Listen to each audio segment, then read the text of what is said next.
Paul Bettany played him in the Da Vinci Code.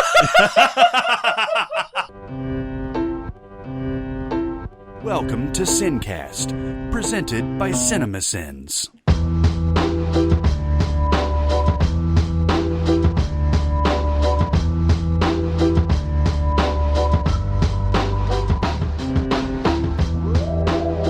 This episode of SinCast is brought to you by Mubi, a curated online cinema streaming exceptional films from around the globe. Each day, Mubi introduces a new gem and you have 1 month to watch it. From cult classics to acclaimed masterpieces, every film is hand-selected by experts. Try Mubi free for 30 days at mubi.com/cinemasins. That's mubi.com/cinemasins for your extended free trial. All right, everybody, welcome to the SinCast. This is Chris Atkinson from Cinemasins, joined as always by the voice of Cinemasins, Jeremy Scott. Holla, holla. Mm-hmm. Yeah. I'm raising the roof. We got a holla and a raise the roof going on in here.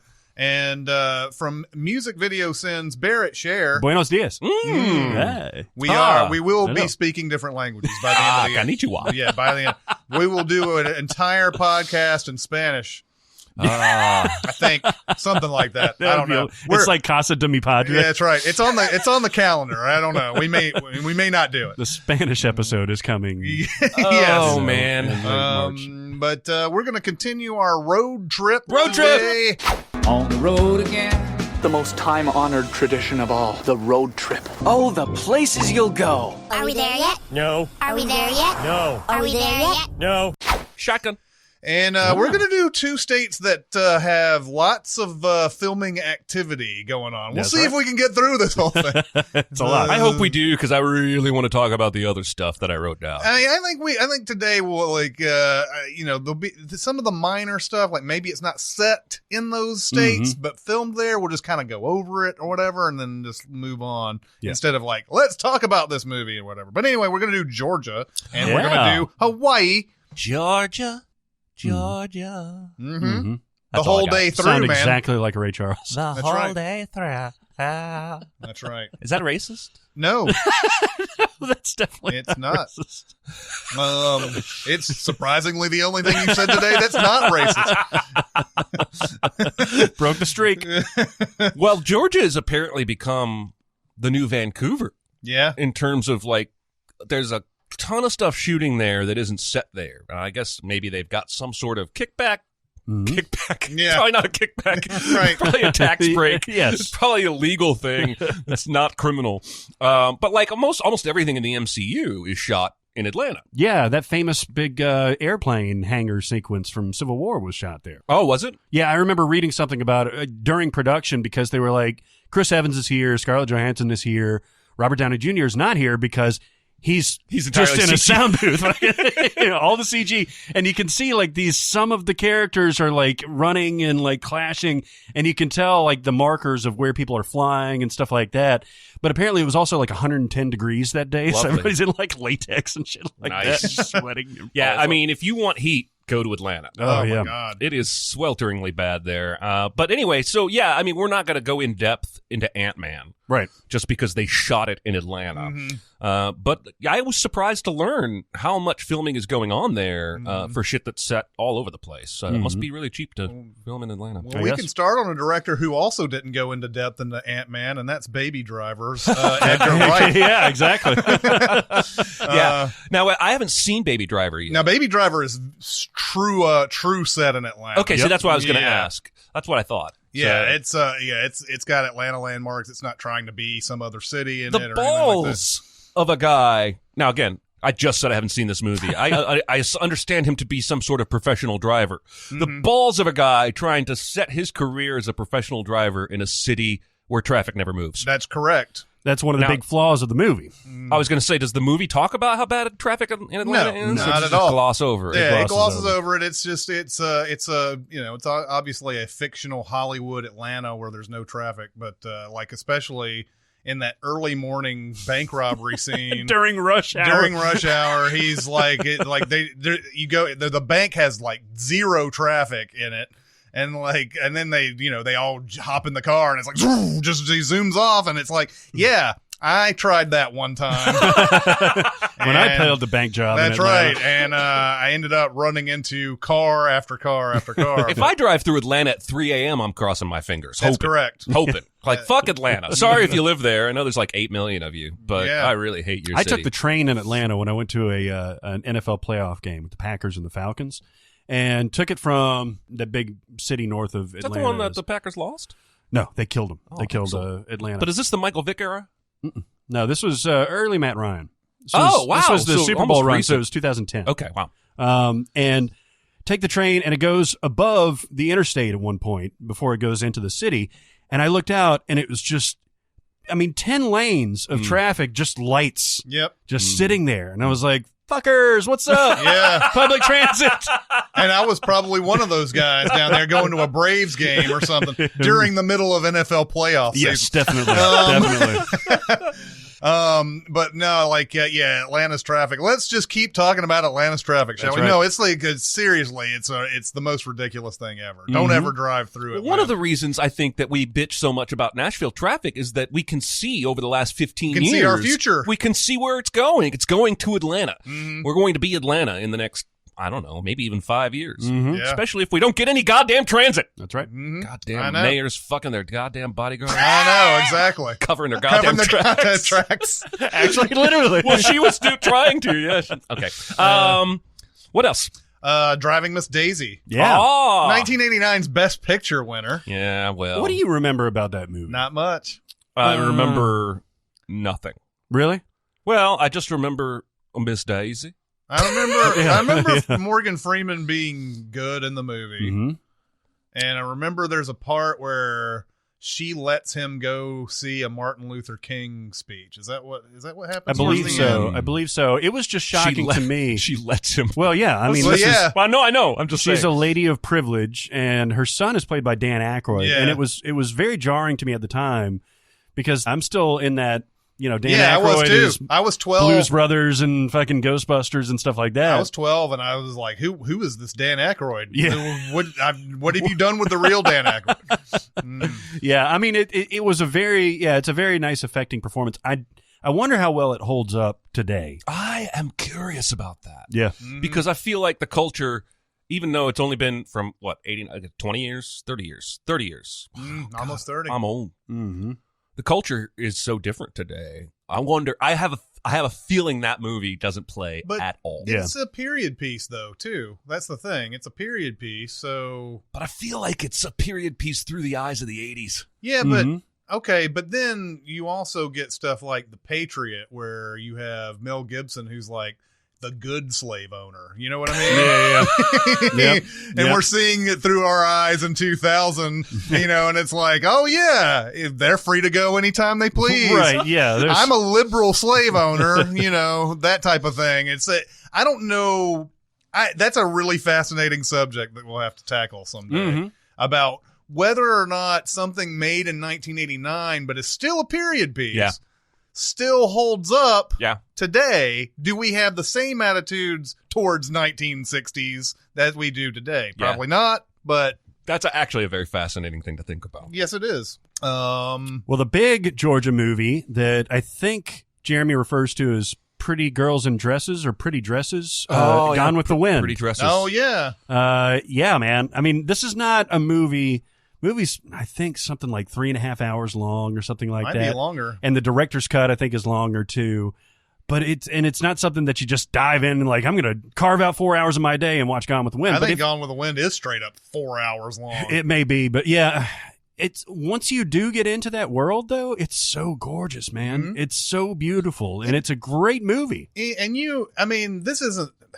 It would be silly to say you don't feel the length while you're watching this Mhm. movie because it's 4 hours. You're going to feel it no matter how good it is. But it doesn't feel like it as far as like, it's not like you're sitting there watching paint dry the whole time. No, it's not like even a Ken Burns documentary isn't boring. Right. It's just long. Yeah, But yeah. I mean, I think it's engaging all the way through. It's a biopic, for lack of a better word, because it's not about like an actual real person, but it spans the length of a long time, almost the entirety of the Civil War, maybe a little bit before. But Clark Gable, man, Vivian Leigh, just and it captures the burning of Atlanta pretty well. You know, I may never watch this movie. It's a movie. You're making a good run at it. Just the idea of this movie, and I can smell my grandmother's house. And it's not a smell I ever enjoyed. Sorry, Grandma. And what it's going to take to move me off the couch to actually sit down and watch it, I just don't know that that's ever going to occur. The stars are going to have to align. Maybe it'll come on when you're on the couch and you're physically immobile. I mean, I could probably watch The Martian 2.5 times while Gone with the Wind is playing. Yeah. And last night The Martian was on, and my wife was watching it. It was on network TV. This is why I wasn't watching it, because I don't watch movies that get censored or have commercials. So I walked into the front room where she was, and she was watching The Martian. I sat down with her for a few minutes, and after 10 minutes, I got kicked out because I was literally saying every line before the movie was saying. Like, I basically have that movie memorized. I'd still rather watch that than Gone with the Wind. All right. I'm sorry. The Martian also set in Georgia. And also captures the Atlanta fire. That's correct. That's correct. That's odd. Matt Damon plays General Sherman. Yeah. I could totally see that. I see that Drumline is also on here. I haven't seen I think I saw it like a long time ago. I mean, you know. It's a cool movie. Like, but I'm into that stuff. Nick Cannon. I was in the drum corps when I was in late middle school, early high school, and it's kind of like after you play for, you know, the entirety of the season, so like, you know, 4 or 5 months or something like that, you really do get in sync, literally and figuratively. And you know, when he does that whole thing where the rival bands get together, the drum lines, and he's playing his snare and he's playing the opposing dude's snare and shit like that. Yeah. It's so disrespectful. It's fucking awesome. Man. I don't know if Drumline started it. It was definitely one of the early ones, but we started getting a lot of these, like You Got Served and Stomp the Yard and Stomp the Served. Yeah, Stomp the Served. And the what? Step Up. Step Up. Stomp and the Serve. Yeah, it was a lot of this. Like it was all. You got Drumline. It's the reason why it's the reason why there's so many jokes now about having a dance off at the end of all these comedies. There's like been 4 or 5 literally in the past year where there's a dance off that ends the movie or whatever. And so like there's all these, and Bring It On was another one that had all that. It's all about, you know, people going up to each other and disrespecting each other, and like, we're going to solve this not with our fists, but with dancing or drumming, some sort, or a cappella singing. Yeah, a cappella singing. Yes. What else? Oh yeah, you jokingly put Trouble with the Curve down here, and yes, that is those are scouts for the Atlanta Braves going around. Clint Eastwood, man, he's the old dude who can hear when somebody has a bad swing that apparently you can never fix ever in your life. And then you can and Amy Adams can just find a guy who sells peanuts for a living, and he strikes that same guy out on 3 pitches, and that guy is no longer a prospect, and the other guy is. And the bully's nickname for the kid, Peanut Boy. That's right, Peanut Boy. The very, very creative. We are so glad that that's how all the stars happen, right? Like Willie Mays, when he first got called up, all he did was hit home runs. All he did. And then, you know, like, you know, those other people out there that never made it, they struck out one time. You hate this movie so much. I do. I hate it. This movie is, but what's funny is that you hate it from a very personal place, both because you're a Braves fan and because of this movie's anti-Moneyball bias. Yeah. But if you take all that away, it's still just a really shitty movie. No, it's shitty on its own. It's poorly acted. It's got really cliched everything. I mean, This movie's never heard of small sample size. It's never heard of those words in its life. You probably won't even hear small or sample or size in there. They're like Eddie Murphy and Bowfinger, where they're taking out the K's out of everything. They took like anything with small sample or size. We're taking it out, guys. Yeah, I mean, the guy strikes out at the end. He's a bum. He's no good. No good anymore. He just swung and missed at 4 straight curveballs. Cut him. That's right. Matthew Lillard, he was just looking at stats. He's just looking at a computer. That's all he's doing. What a fucker. Yeah, well, he's a fucker anyway. Yeah, that's true. What else do we want to talk about with Georgia? Well, yeah, so all the CDC stuff, the Center for Disease Control stuff, is in Atlanta. That's right. So, like, Contagion, even though it's all over the planet and everything, Outbreak, same thing. Yeah. They all end up at the CDC. Same thing with The Walking Dead. In fact, that's a big plot line. And I believe the first season is that they're trying to make it to the CDC. No, they actually get there. Yeah, to figure out what's going on, and they don't get any answers, and it's wholly unsatisfying. Well, they get some kind of... This show can just go fuck itself. But they get there, and the guy from Beautiful Girls is there. God damn it. Timothy Hutton, Michael Rappaport. Keep going. Pruitt Taylor Vince. Keep going. Matthew Lillard? Matt Dillon. Redhead, big guy. Michael Rappaport. No, reddy blondie head. Noah Emmerich? Oh, I don't know. Now I just realized you might say his name and I wouldn't know it.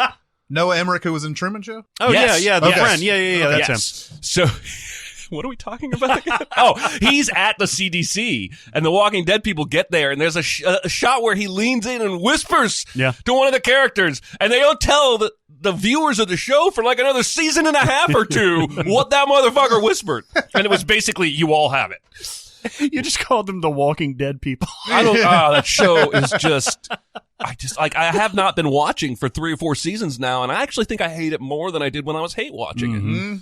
Although I do take pride, like every time I see a headline about their ratings dropping, it makes me giggle. Yeah. I don't know. I can't wait for that show to die. Me too. And then come back as a zombie. How long has it been? How many seasons now? It's like season 7 or 8 now. I think this is the 8th season. Yeah, I mean, it should be getting wrapping up about this. They're down to season 1 viewership totals. So really? It should be, that's basically might as well be deathbed. Yeah. Because its peak was season 4 or 5, and they were getting maybe 15, 16 goddamn million viewers. Yeah. But season 1, I think they were getting like Breaking Bad type 1 or 2 million viewers. So yeah, it'll go away soon enough. They should have. The writing was on the wall when they came out with that Fear the Walking Dead, and it didn't do anything at all. Yeah, well, that show's still on too. Is it? Yeah, it's on. It's like they're going to do a crossover. It's on like its 3rd season. Just because that just goes to show how cheap those shows are to make, and how little viewership you really need as a cable network to be profitable on your show. Right. Do you guys like Contagion, by the way? Yeah. That's a pretty good virus movie. That's the Soderbergh one with everybody in the universe in that. Yeah, no, I don't think I've seen Kate it. Winslet, Jude Law, Gwyneth Paltrow for a minute. Yeah, for a minute. Nope, never saw it. Matt Damon. Yep. We also should note that almost everything Tyler Perry does is in Atlanta. It's both shot and located in Atlanta. It's like M. Night and Philadelphia, basically. Yeah. Just about. I mean, and there's some movies now that I was going through that I hadn't even heard of yet. I haven't even heard of some of these Tyler Perry movies now. Like, I guess he's going straight to video on some of these now. Did you ever see Diary of a Mad Black Woman? I did. Back in the day when Tyler Perry was first coming out with movies, I saw everything that he came out with. Yeah. And then I guess there becomes a thing where it just becomes the same story every time. Yeah, especially the Medea stuff. Yeah.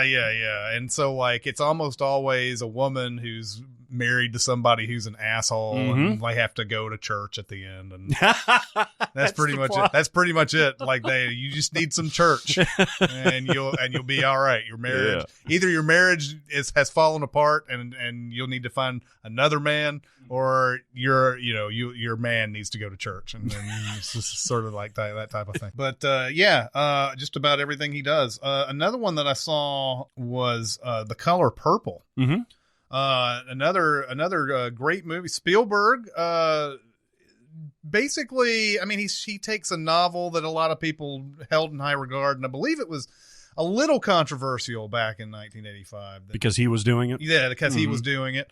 Not nearly as controversial as it might be today if he were to do the same thing, But there were some things apparently taken, some liberties taken from the novel, although the novel has more like, there's more like lesbianism in that book and everything. So like he kind of cut that, and back in 1985 you can kind of see why you would do that. You don't want that to dominate the conversation. Yeah. But early Whoopi Goldberg and Oprah Winfrey and everything. That movie's really good. I watched it again recently, and it holds up, I think. You know what's annoying is that Whoopi Goldberg has essentially dropped. She got on The View, and she's doing her Whoopi thing on the View. But she's really talented. Like, she could go back and do something. Say what you will about Ghost. Like, she's really good in Ghost. No, she's great in Ghost. I wish she would go back to like actually trying to act, because she's very talented. Yeah. Not Eddie 2, but. Well, and also I think I was more familiar with Danny Glover from Lethal Weapon and all that. And to see him, it's a complete difference in this movie. Of course, he did that before he did Lethal Weapon, but due to my age and everything, I saw Lethal Weapon movies first, and then saw Color Purple, and it's like, wow, that's scary. Yeah, he's a scary dude in Color Purple, man. But yeah, Color Purple is a really good movie. What else do you see on here that needs to be mentioned? A big one that takes place outside of Atlanta and outside of any urban area is Deliverance. Yeah. So, for good or ill. Well, yeah. When's the last time you saw Deliverance? It's probably been a good. Has it been a while? It's been more than 10 years. It seems like these Burt Reynolds movies, the same thing with The Longest Yard, like there's more stuff to it than it seems. Deliverance, the only thing that people can think of is Squeal Like a Pig and Ned Beatty getting assaulted and everything. But there's a lot more suspense. There's a lot more like interesting like cat and mouse stuff going on in that movie. There's amazing scenery in that movie. It's a really good movie. It just gets overshadowed by that one moment, which you kind of understand. It's amazing that Ned Beatty lived that down. Like, you would think that's the only thing we know Ned Beatty from. Right. But like, he had a huge career after this movie, and continued to do like a lot of great characters and everything. He was in, I believe Deliverance came before Network, which in Network he's got a great role in Network, and he's also got a small but significant role in All the President's Men. And then if you look at his credits, I'm sure he's over 100 or so credits as well on his IMDb.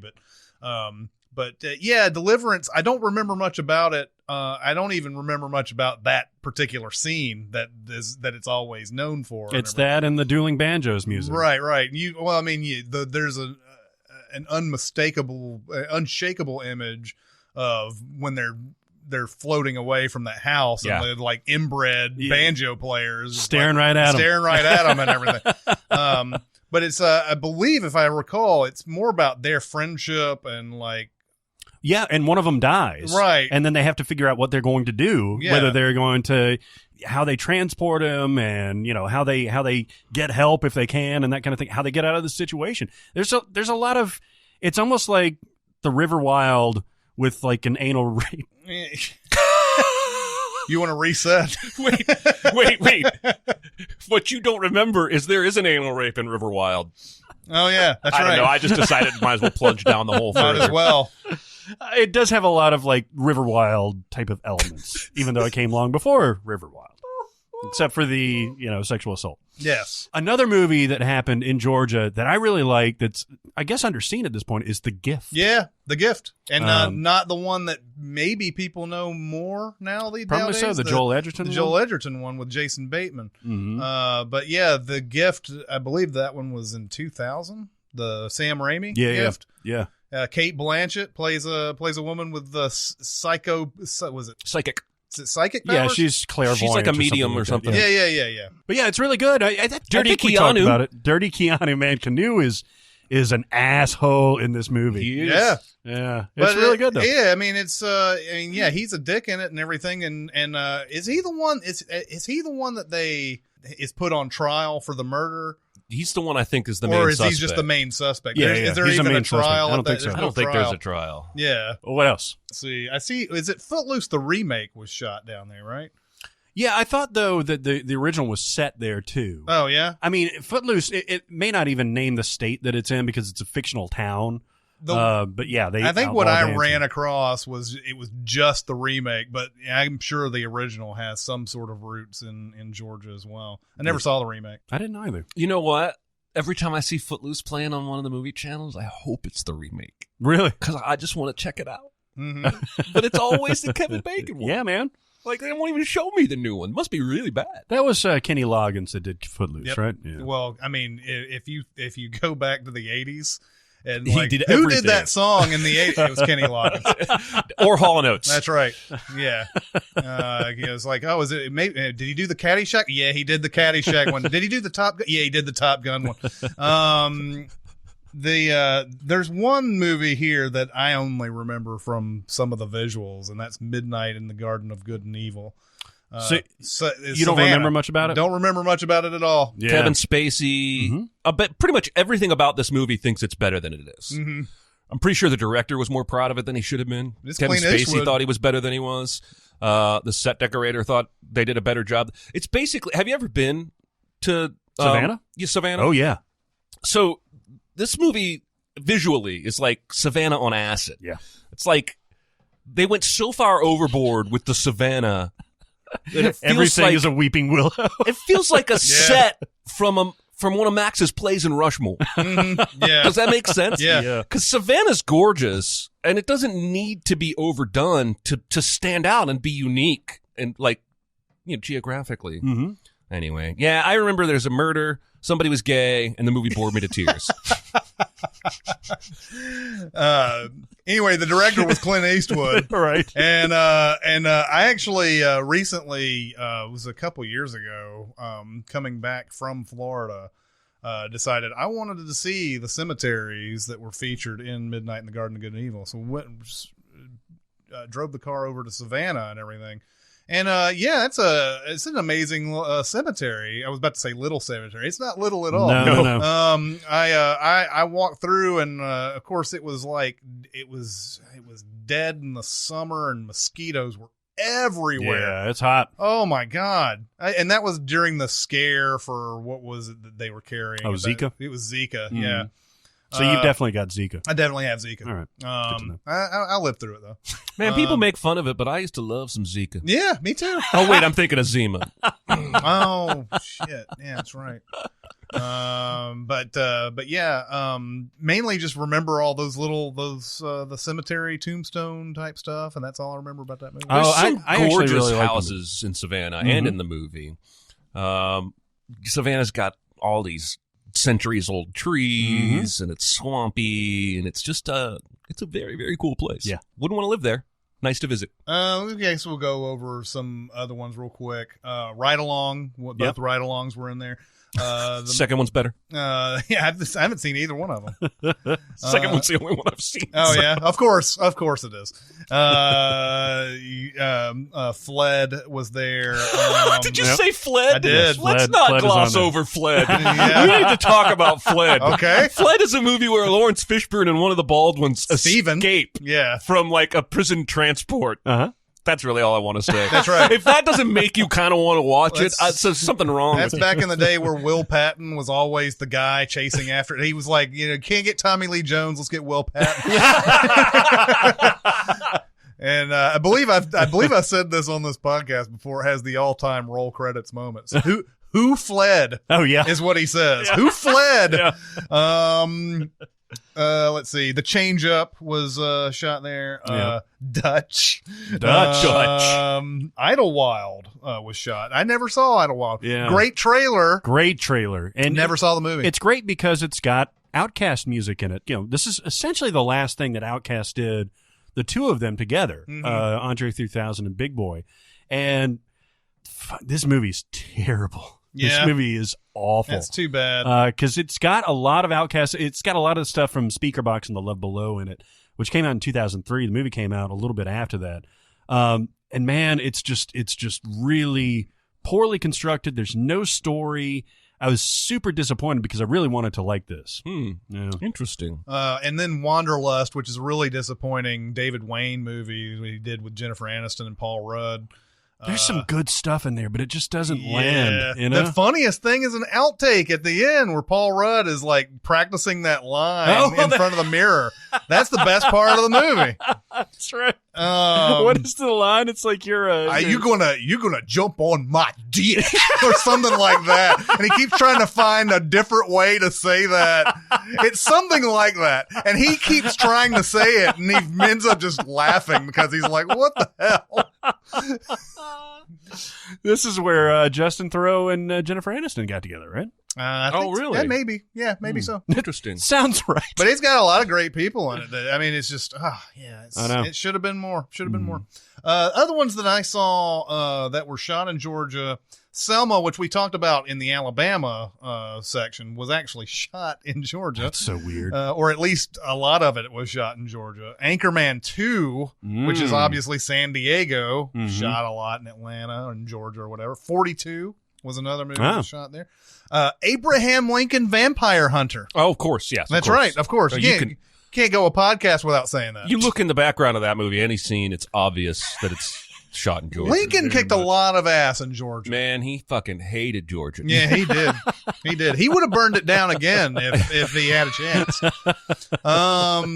The Crazies, the remake of The Crazies was shot. Okay, I'm having a problem because there's an era here when The Crazies came out where there were about 5 horror movies with very similar premises and all with very famous actors in them, and they all run together for me. Which one is this? Timothy Oliphant? This was Timothy Oliphant, and it was a remake. I can't remember. It was the George Romero who did the original one.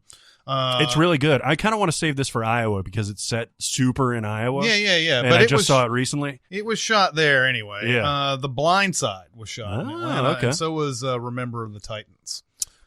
Remember the Titans was set in a southern state, though, right? Yeah, I mean, I don't remember which state. It's a solid movie. Yes, it is. And one of the best. Holy shit, that guy was in this movies. Yeah, there's a lot of them. A lot of them. The guy from The Wire. Fucking Ryan Gosling's in this movie. I also wanted to throw out, just because I just now remembered it, Catch Me If You Can has a sequence set in Atlanta. Yeah. Is that the scene? When he's in the apartment complex and he pretends to be from, I forget what it was, the other federal agents, Treasury or whatever, and basically cons his way out of getting arrested. That's all in Atlanta. And apparently that apartment complex was somewhat famous in the 70s in Atlanta for, like, big drug sex orgy parties. Ooh, really? Okay. And whatnot. Those are my favorites. If only we had a time machine. I mean, if we really want to have an orgy party, I bet we can create one. We could. You know. We got room in the studio. Yeah. We'd have to take out some of the Got things. shag carpeting. Yeah, have to take out some of the equipment and everything. To get and weirdo then I'd bring lighting. in my own equipment. All right, well, let's go on to Hawaii unless we have anything else. The only other Georgia movie that has become controversial is Song of the South. Oh, yeah. It's weird because when you go to Disney World, like the big flume ride, what is it, Splash Mountain, still has like all that Song of the South stuff around there. I don't know if it does. Yeah, well, it did when I was there 3-4 years ago. Well, I just saw a headline the Does other it day. have?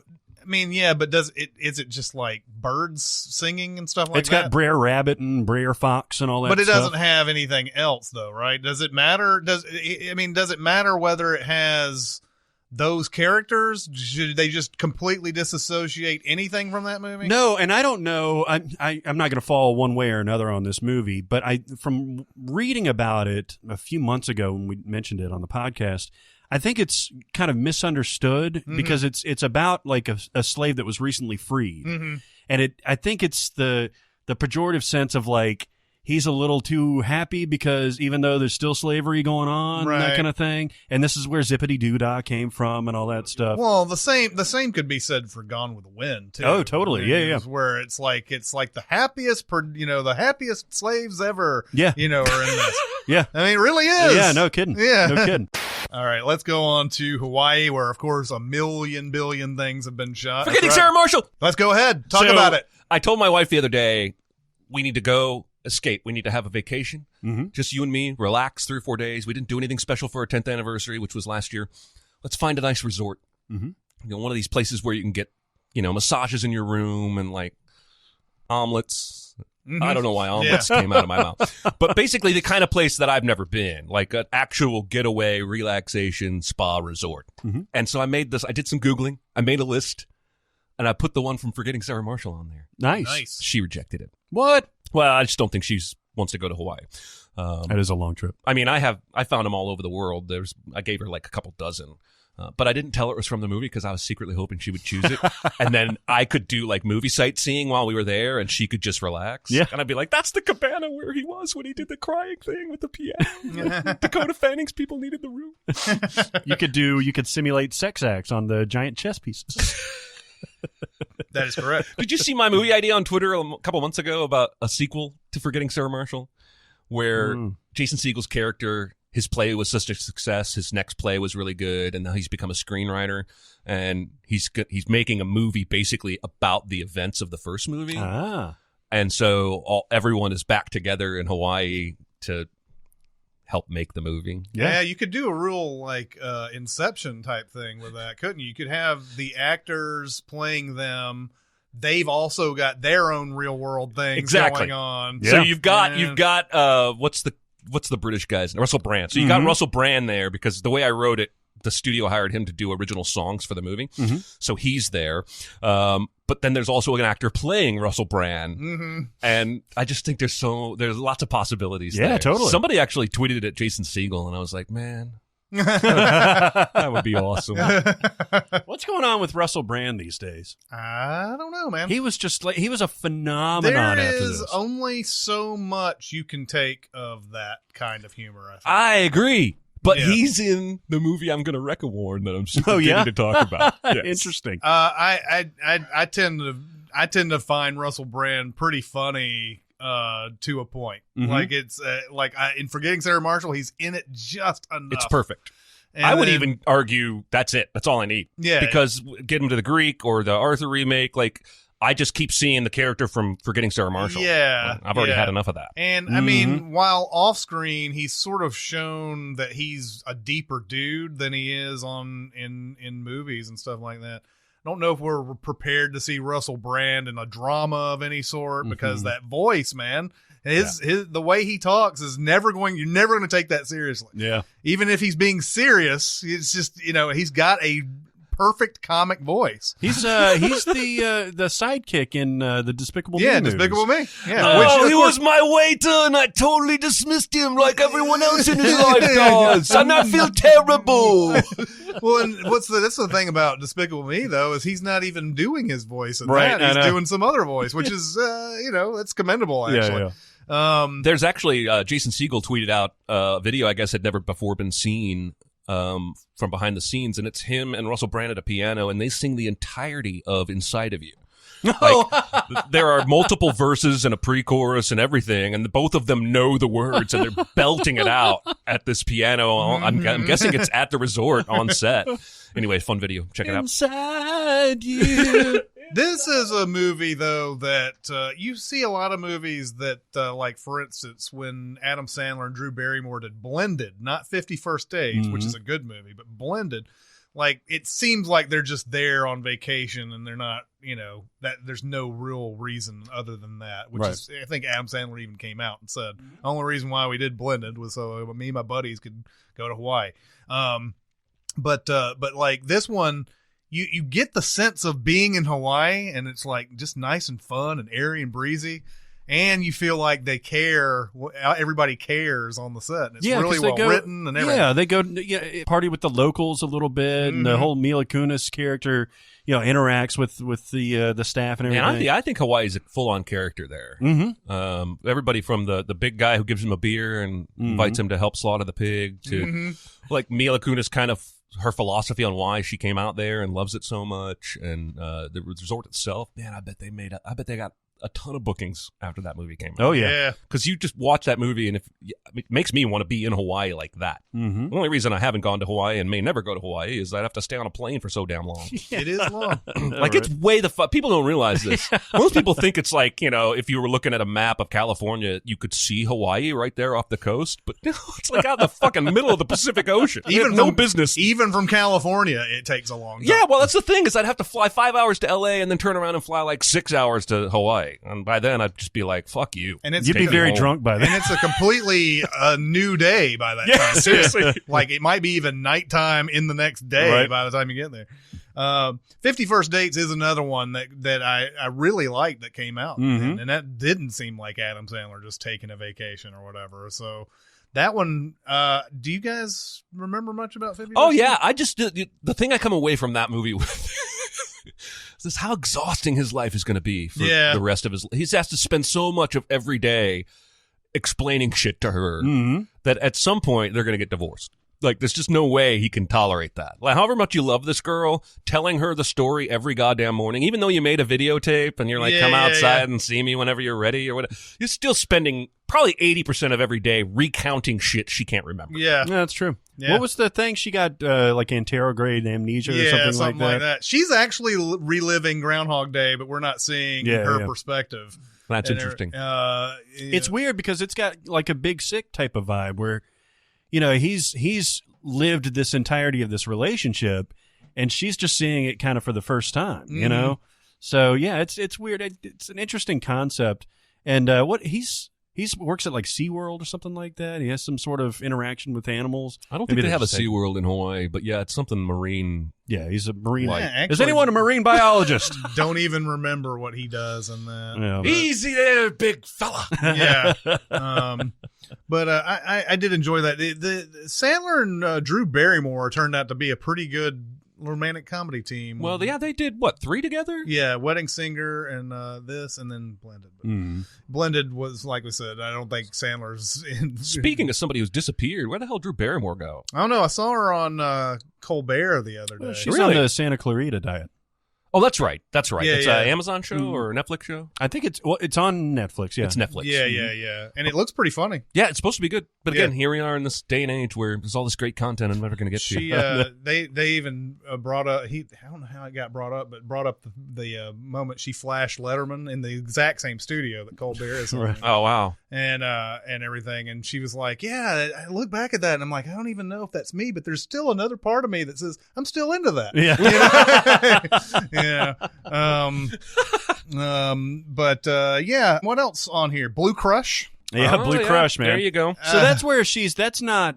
So there's 2 big surfing movies. This is the one where she's actually like trying to be a pro surfer. Yeah, this right? is Kate Bosworth. And This is not the one where a girl gets her arm bitten off. Yeah, Soul Surfer is the Anna Sophia Robb movie. Yeah. Soul Surfer is that one. That one's based on a true story. Yep. Blue Crush, I'm not sure if it is or not, but No. but there was a million surfing movies that came out around this time, because I think it was this, and it was Riding the Giants documentary came out around the same time, someone like that, and there was like maybe one other surfing. What was the movie? Jessica Alba Paul Walker one? That was Into the Blue. Into the Blue. That's right. Into the Blue Crush. Yeah, Yes. that's what I got. Yeah. With Alicia Silverstone. Yeah, exactly. Yeah, right. That'd be awesome. It's an unofficial sequel to Crush and Blue Crush.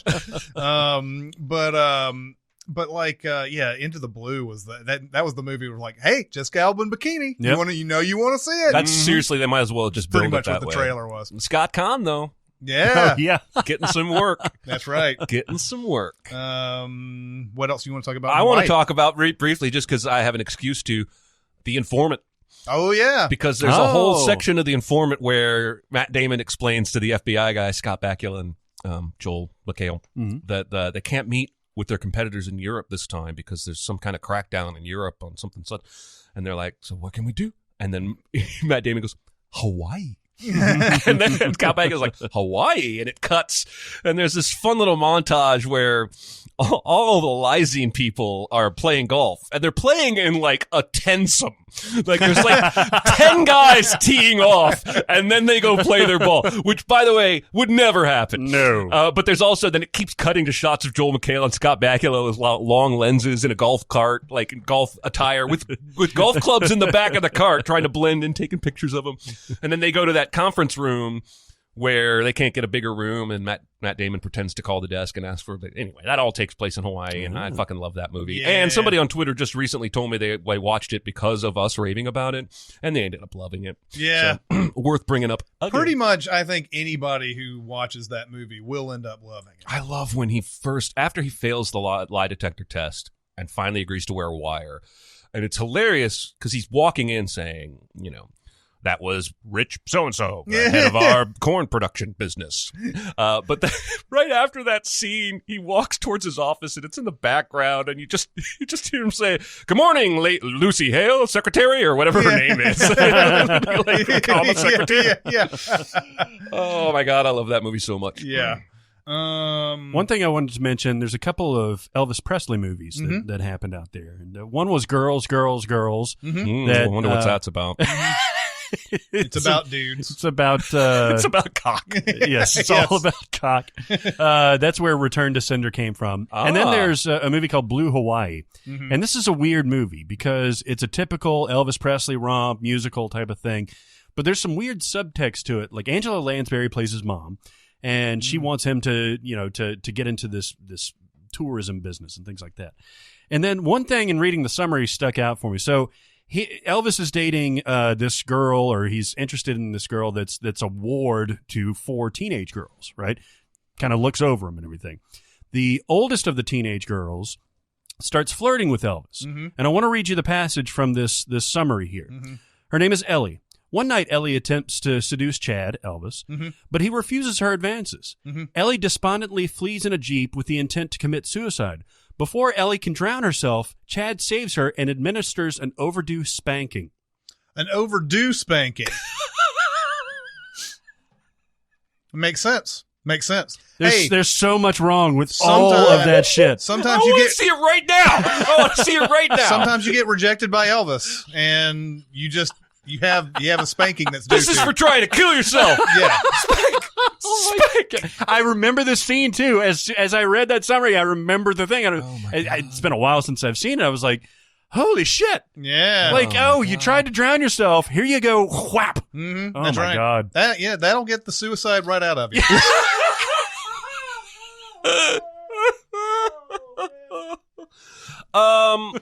Well, we all love The Descendants, right? Yes, we Yes. That's a very Hawaiian movie It is. about white people, or at least mostly white people. do. That's up there with Election as my favorite Alexander Payne movies, I think. Yeah. I think it may be his best. It may be. I mean, there's so many more layers to. I don't know. That's the Election is thing. so Yeah, good. I think it might be his best. Because Yeah. Election is more of a straight-up comedy. Yeah. Whereas as he goes on later in life, his films begin to kind of become more of a mix of drama. And there's some heartbreak in this movie. Even though there's plenty of humor, there's plenty of laughs.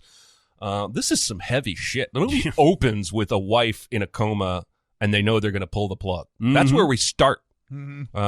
So, anyway, I just fucking love that movie. Yeah. Yeah. Yeah. I think him running in those flip-flops around that bend in the road is one of the best, most iconic film images we've that's ever another had. movie where Matthew Lillard can go fuck himself. too. Yeah. Wow, what a strange theme. Let's actually try and keep that going. Yeah, we should. We should Bring try up to find Matthew a way. Lillard as much Is as he possible. likable at all in that movie? I mean, there's the one part where he finally breaks down, and but he's still he's just don't tell. but my even family. then, he's kind of a dick. He's a dick. Yeah. But there's something about that performance where you're you kind of connect with him. I don't know. Maybe it's just me. It not that I've had an affair with a married woman or anything like that. You But haven't? no, not yet. No, Yeah, still not a plenty of married, time. not a married woman. But yeah, no, I love the performances in that movie. Yeah, for sure. Yeah, it's good stuff. And by the way, I just noticed that there was another Adam Sandler Hawaii movie. Just is? go with it.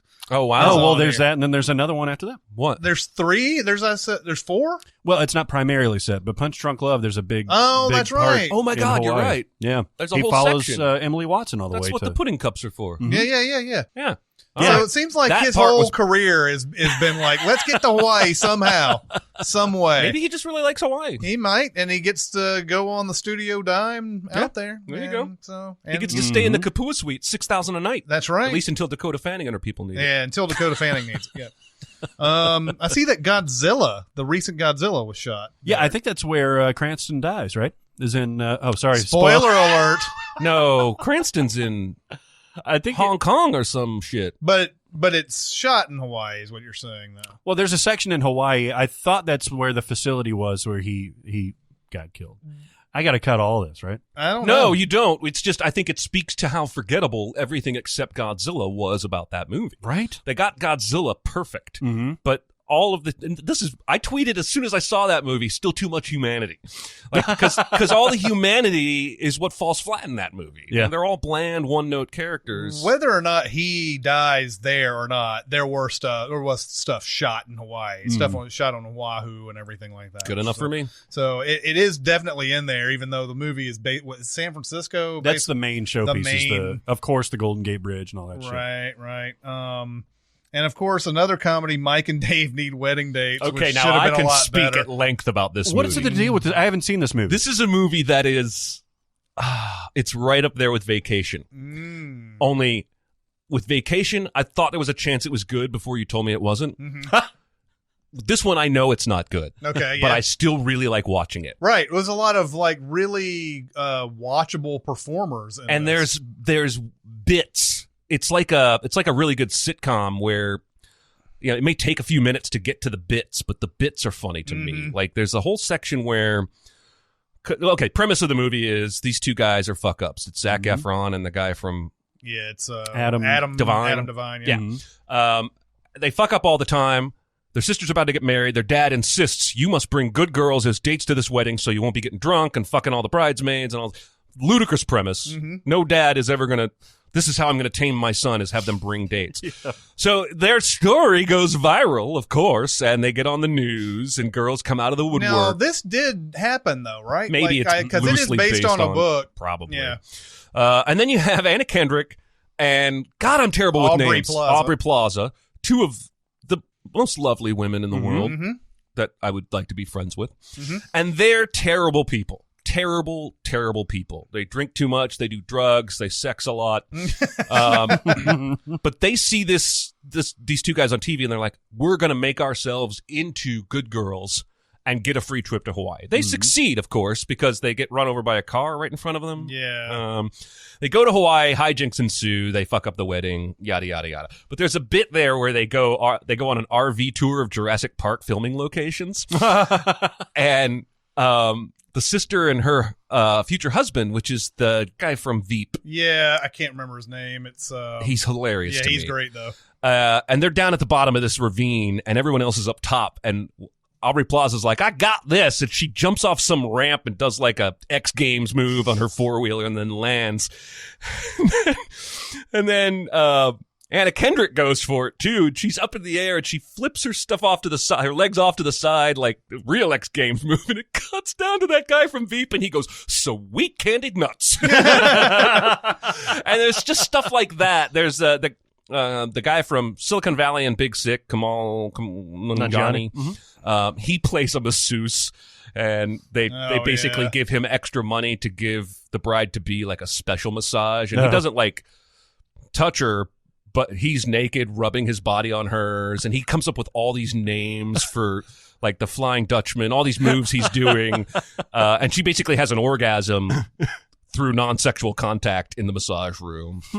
There's a lesbian cousin who keeps hitting on Aubrey Plaza, and Aubrey Plaza fingers her in the sauna in exchange for Rihanna backstage tickets. Yes. Oh my God. It's one of these things where you're just like, you groan through 80% of it, but the 20% that lands is almost worth all the other shit. Like maybe it's just that all these people are so likable. Anyway, the guy from Veep is Sam Richardson, by the way. Sam Richardson is very, very funny. I think everything I've ever seen him in, he's very funny. Oh yeah, he's great. Anyway, so yeah, the movie's very Hawaii in the sense, like, you can tell they're on Jurassic Park filming locations when they do that ATV scene, which is kind of cool. You know, and I've always liked Hawaii because of Lost, because they shot Lost there, and then sometimes you can see in Hawaii shots in movies. Oh, I think Lost shot a scene there once. Well, and you just mentioned Jurassic Park was shot in Hawaii. Yeah, all the I guess Jurassic that's probably Parks. worth mentioning. Yeah, all the Jurassic Parks were shot there. Even though it's always like Isla Nublar, and Isla Sorna. Isla Sorna, and like It's supposed to be in the South Pacific regardless, right? I think so. Yeah. So, but yeah, shot there. But I think all of them. In fact, all four, and probably the fifth one was shot in that same. I don't think they're even shooting anymore. I think they're just computer generating all that shit. They right Chris now. Pratt is running on a treadmill in front of a green By screen. now, they've got Chris Pratt's human genome in the computer, and they're just, He's gonna have a dance off, by the way, at the end of this movie. Oh yeah, for sure. with the T-Rex. It's with a definitely velociraptor. That's right. Because by this point, the T-Rex and the Velociraptor, they've learned some things. Yeah, and they become bros. That's right. They've been on a dance floor or two. There are obviously a lot of Pearl Harbor type movies, including Pearl Harbor that's shot in Hawaii. Yeah, what? What do you mean? From Here to Eternity is another Pearl Harbor movie. It happens like right before Pearl Harbor, Harbor, right? and then like the attack happens at the very end. Spoilers. Yeah. But what a gorgeous movie. oh man. yeah, absolutely. It's another one of those where you're like, oh, Frank Sinatra, he's got some chops, man. Pearl Harbor and From Here to Eternity. South Pacific was shot in Hawaii. I was too. gonna bring that up and try and sound smart, and you just beat me Oh to it. damn it, Dick. Hey, you know what? Why don't you say it and then he can cut that out? No, you're fine. I like it better this way. Yeah. because it lets me call you a dick. Yeah. Lilo and Stitch, isn't that Hawaii? Yeah. It's just one of those rare hand-drawn Disney animated movies I still have never seen. Yeah, me Came either. out while I was GM of the theater. Seemed like it was very popular. I know a lot of people like it, and It's adorable. it's just in that run. That's just the one I never saw, so I don't know shit about that movie. I mean, it's literally like a buddy, like pet. It's basically like Bad And Santa they've in made Hawaii. like yes. they've made like 500 sequels to this movie. Yeah, too. straight to whatever DVRM. Yeah, I don't something. know. Yeah. And well, then there's Moana. Yeah, so Moana, I guess, is not technically Hawaii, but it's like pre-Hawaii. I think it's like, I think it's more It's Polynesian. Polynesian, which Right. I think is more over in the New Zealand area of the Pacific than it is like where Hawaii is. Well, I at. mean, The Rock is named Maui, and like all of this stuff kind of looks so like it kind of. pre-Hawaii is way. I I think still so. haven't seen Moana. Well, I guess Polynesian culture begat Hawaiian Right. culture. Yeah. So I think it's worth mentioning this film. I fucking love it. Oh man, I have not lost any of my love for that movie. the music in that holds up and gets better every time that you listen to it. Even we may have said this before, but The Rock can't sing, and he knows he can't sing. But that "You're Welcome" song is one of the most singable songs that you'll ever hear. It's a very charming performance. Yeah. And, all he had to do was not go off pitch, and he succeeded. But the other songs just soar. Oh my God! The first one she sings, and then the one about the one that she gets in the flashback about them being sailors. God, I just melt. I love that music. And the animation in this is top notch. Yeah. It's another case. We've talked about this before, where Disney's giving their best stuff to Disney, not Pixar. Well, anymore. maybe not Coco. Like I think Coco really tops Again, everything. I would love to know how they decide which one's going to be the Disney arm and which one's going to be the Pixar. and the guy making those decisions is not around right now. Right. Well, yeah.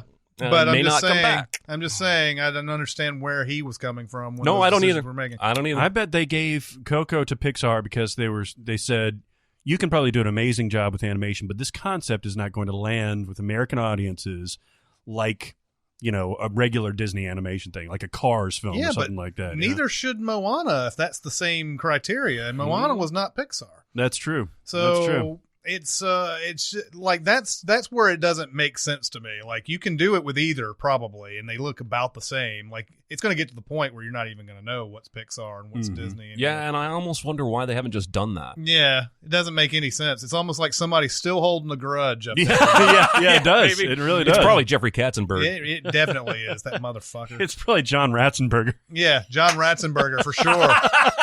Well, yeah. Yeah, see, Timmy.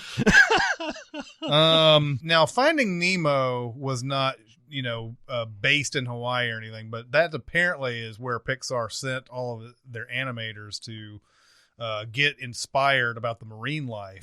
So they went to a certain place in Hawaii, and one of the big things about Finding Nemo is, if you ever watch those making ofs or anything, is that they went above and beyond. They did. When it comes to finding how actual marine life moves in the water and everything.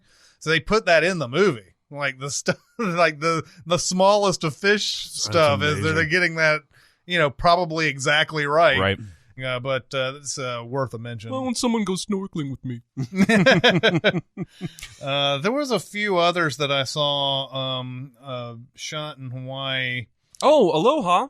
Yeah, Aloha, which I still haven't seen. That's every bit as forgettable as you fear it is. Yeah. And it's got, Bradley Cooper and Emma Stone. Yeah. And Cameron Crowe is just fumbling right now. And I don't know, he lost his groove. Yeah. He needs to talk to Stella, figure out how to get it back. Yeah, exactly. I just Stella watched. knows how. Yeah, I'm telling you. I just watched Almost Famous again the other night. It's still I'm great. starting to. I was lukewarm on that for whatever reason for forever, Don't know why. and I'm really starting to warm up to that movie. The Just the movie's more that I watch it, really, it's really amazing. good. Yeah. It's very important and meaningful to me, and you shouldn't hate it. All right. Well, no, I never hated it. No, I'm You just should kidding. love it, Just and kidding. you should put your penis in it. That's right. What about A Perfect Getaway? Yeah, that's another movie that. Now, see, when I saw that on the list, I was like, wow, I watched and loved that movie, and that could have been anywhere. Like, in my brain, it was like Costa Rica. Like, I don't remember it being Hawaii specific. It's a different part of Hawaii. It's For not sure. resort. I mean, they're literally trying to go. Is it Steve Zahn and Mila Jovovich? Are they on their honeymoon? Well, it's Steve Zahn and that. I think they're no. Somebody's they're not on a. It's the other couple. Chris Hemsworth is on their honeymoon. Is it Chris Hemsworth and then the other girl from Lost, who's the his girl Olivia Diabo. It's not her. It kinda looks like- Let me look this up because it's Olivia something. It's the girl that's in this. Let me see. Well, there's three couples. The first one is Chris Hemsworth and his partner that they think is the dangerous one. Okay, so what I'm thinking of is the Keely Sanchez girl, and then Timothy Oliphant. Right. And then there's Steve Zahn and Mila Jovovich is playing that couple, and then I guess there's Chris Hemsworth and Marley Shelton. Oh, okay. Is the other one. Did you just the news yesterday with Chris Hemsworth and a girl we all love from Thor Ragnarok are going to be in the Men in Black Tessa spin-off? Thompson? Yeah, Oh, really? Tessa Thompson and Chris Hemsworth. They're not going to be rebooting it. So, like, they're not playing J and K, and J and K will apparently have existed in this movie's universe, and they're just going to play two other agents of the Men in Black. It's kind of interesting. That's a pairing I could get on board with. Yeah, I'm for down sure. with There's some others that I saw that were shot there, even though they weren't based there. Tropic Thunder. Oh, interesting. Shot in Hawaii, I guess most of it. I think you could shoot anywhere and tell me it's Vietnam, and I'd probably believe you. Yeah. Because it's not like I've ever been to Vietnam. Really? No. You might be surprised to learn that. Some of the scenes in Avatar shot in Hawaii. Yeah. And one of favorite movie on the show, 6 Days, 7 Nights, was shot there. Oh, yeah. Is that supposed to be based in Hawaii? I think it. And I'm not That's sure if another it's one where it could be based. essentially anywhere. Yeah, I'm not sure. David It was Schwimmer, at least man. shot there. I believe the opening of Raiders of the Lost Ark was shot there. At least the exterior stuff. The Okay. boulder The stuff? jungle well, stuff? yeah. The jungle stuff? Yeah, the jungle stuff was all shot there. Pirates of the Caribbean on Stranger Tides. That could have been shot anywhere. It doesn't really matter. Tim Burton's Planet of the Apes was shot in part in Hawaii. Oh, okay, for jungle He's stuff. got he has a movie that's set there, Big Eyes. Did you ever see Big Eyes? I never saw that. I no. saw that movie. Yeah, what'd you think? Amy Adams is in it. Mhm. She's great. Yeah. Everything else about the movie has faded from memory. Okay. But she's a cartoonist, I think. Yeah. Yeah. Yeah, I she's think it's playing- a real person. It's a real person. Yeah, Margaret Mead or something like Margaret Mead. You know what's incredible? The movie was the movie I was talking about with Louis Buñuel earlier. There's a part where a guy is talking about the works of Margaret Mead. Oh, really? Yeah, it happened just this morning. I saw Oh, wow. Interesting. That's funny. Waterworld was somewhat shot in Hawaii. Yeah, the water scenes were shot there. for sure. There were a few water scenes in that. Actually, movie. I wouldn't be surprised if the production was there, both for the water stuff and because I think I remember reading part of the reason this movie was so expensive is they built this huge tank to film the water stuff in. But then when they reach dry land at the end of the movie, that's got to be Hawaii. Yeah. Because it looks all mountainy, Hawaii-ish. Dry land Yeah. is not a myth. I've seen it. Make fun of Waterworld, man. I will beat you down. And Lord of the Flies shot there. All right. That and inspired a then, movie recipes. It did. And Point Break was also shot in Hawaii. Oh, All right.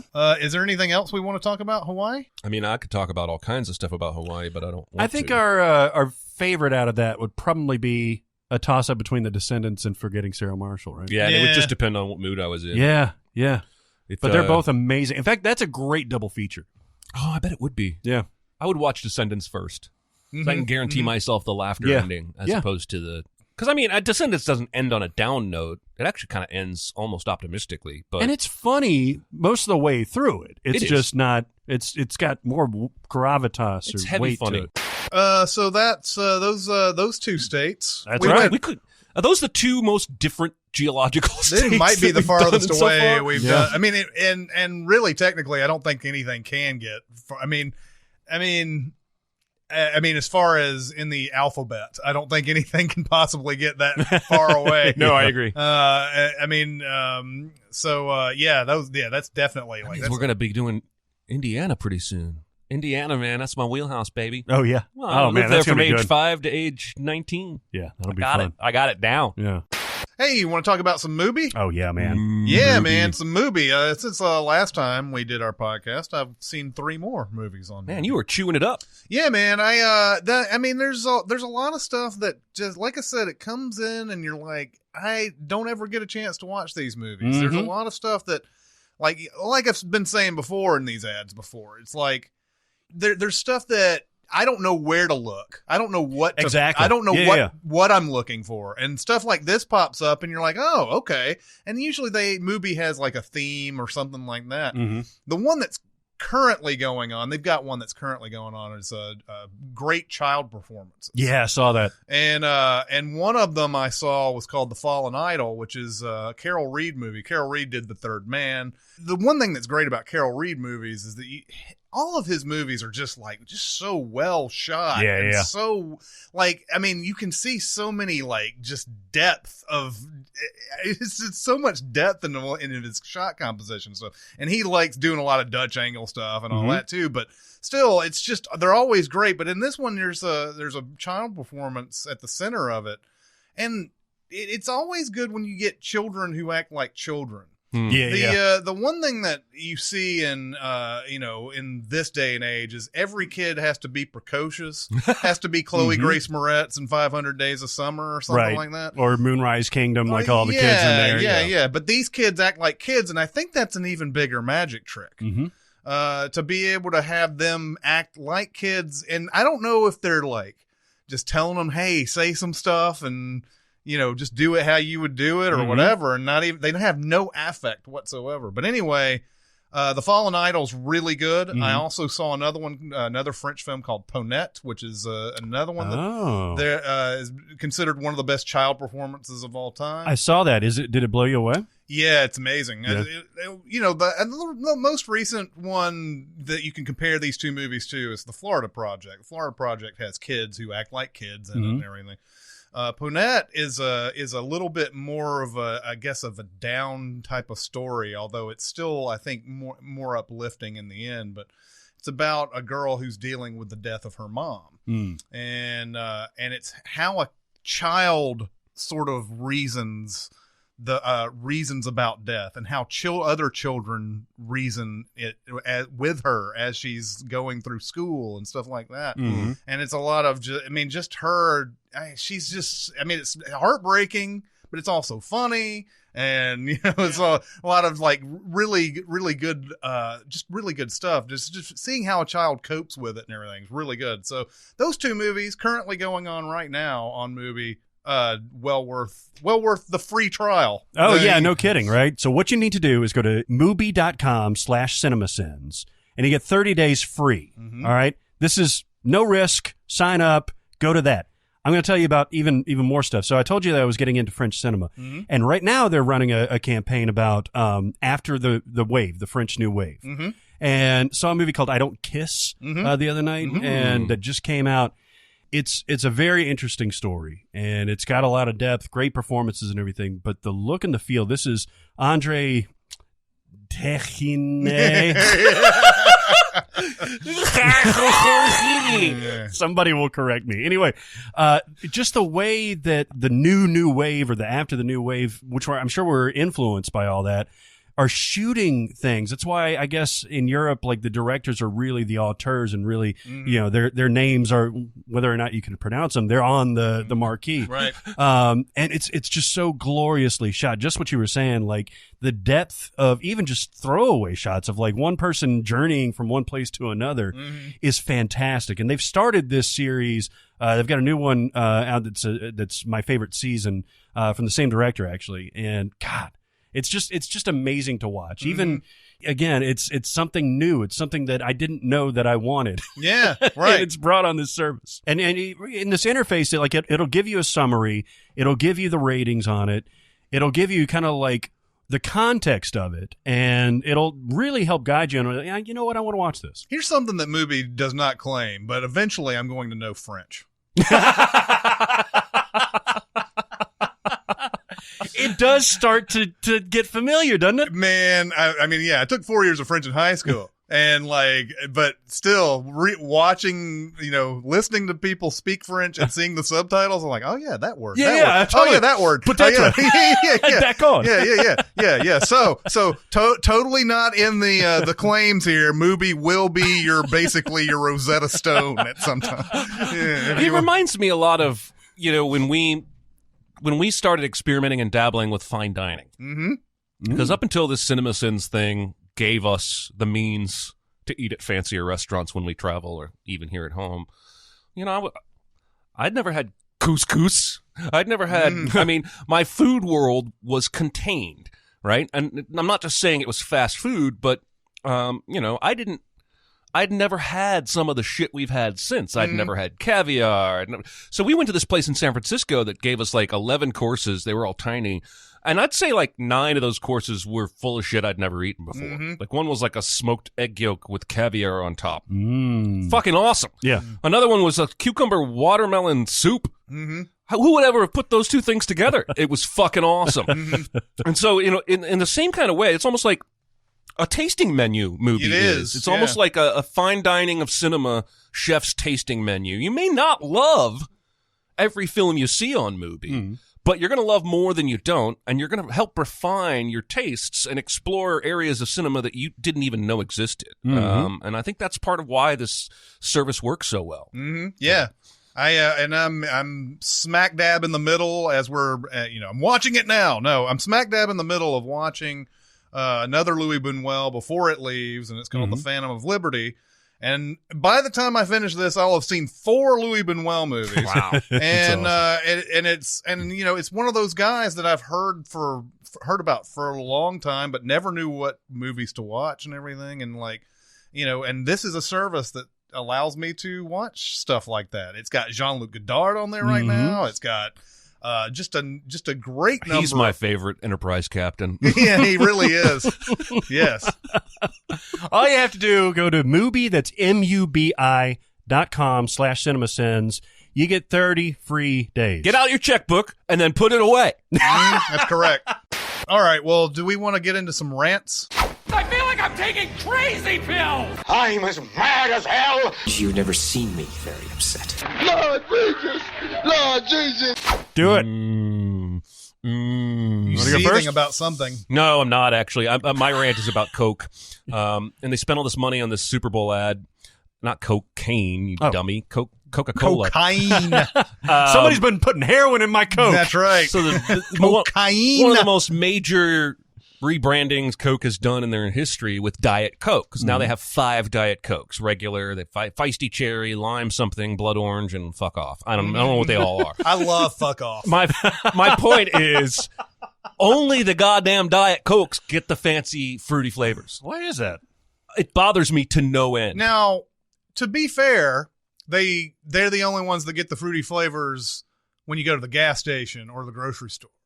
Like if you go to a movie theater that has those billion drink things or whatever. You have a movie theater that has those? Yeah, there's one near Barrett that has that. Mine still just has the got the same screen 8 with all choices. Yeah. Oh no, it's got the screen with all the different flavor you Well, combinations. I'm talking about the grocery store. Right. So you can go to if you look into one of those places, the Cokes have different flavors like vanilla and cherry and like whatever. I mean, there's not Fuck those off. fun. Yeah, fuck off. Fuck off is definitely in there. Coca-Cola Remix, I think, is what they call that machine. They have it at Five Guys. Oh yeah, and it's some good shit. And I always get cherry Coke when I'm there, but I can't bring any of that shit home. And I've recently. This is probably only because I've recently been exploring unique sodas. I don't know how I got on this kick. I was looking for I bought some kind of sparkling fruit water that I liked, and I was looking for something similar, and then I noticed that Pepsi had 2 unique labeled cans. They're actually discontinued now. If you can find them, more power to you. But one was a ginger cola and one was a citrus cola, and it's like it's got like old timey lettering, and it's like handcrafted Pepsi classic something. It doesn't look anything like a Pepsi can. But I bought the citrus cola and took it home, and it was awesome. Was it like Crystal Pepsi? No. It was tasty. But have you ever been to these places in Nashville, like pharmacy, that make their own sodas and whatnot? So I'm sort of trying to explore that kind of stuff. Like Kroger has their own brand of like, blackberry pomegranate soda or what have you. I'm experimenting with this stuff. I would love to be able to have a blood orange Coke, but I ain't going to drink the goddamn diet. Maybe I would drink the zero, but you don't even have the flavors in the zero. Interesting. Why are the Diet Coke? Now, I know Diet Coke drinkers are a cult. Yes, I know I'm part of it. They are powerful and many. They are legion. But still, the regular Coke drinkers have to outnumber them. I don't know, man. And I want to try a lime Coke and feisty cherry Coke because I can only get regular cherry. I can't get the feisty cherry. Is it seriously feisty It's cherry? called feisty cherry, yeah. I would like to try the blood orange Coke. What makes it feisty, I wonder? I don't know. They pee in it a little bit. Yeah. It's angry. You take a sip and it barks at you. I don't know. Speaking of made in Georgia, the pea they put in Coke. Oh, there you go. That's right. Yeah.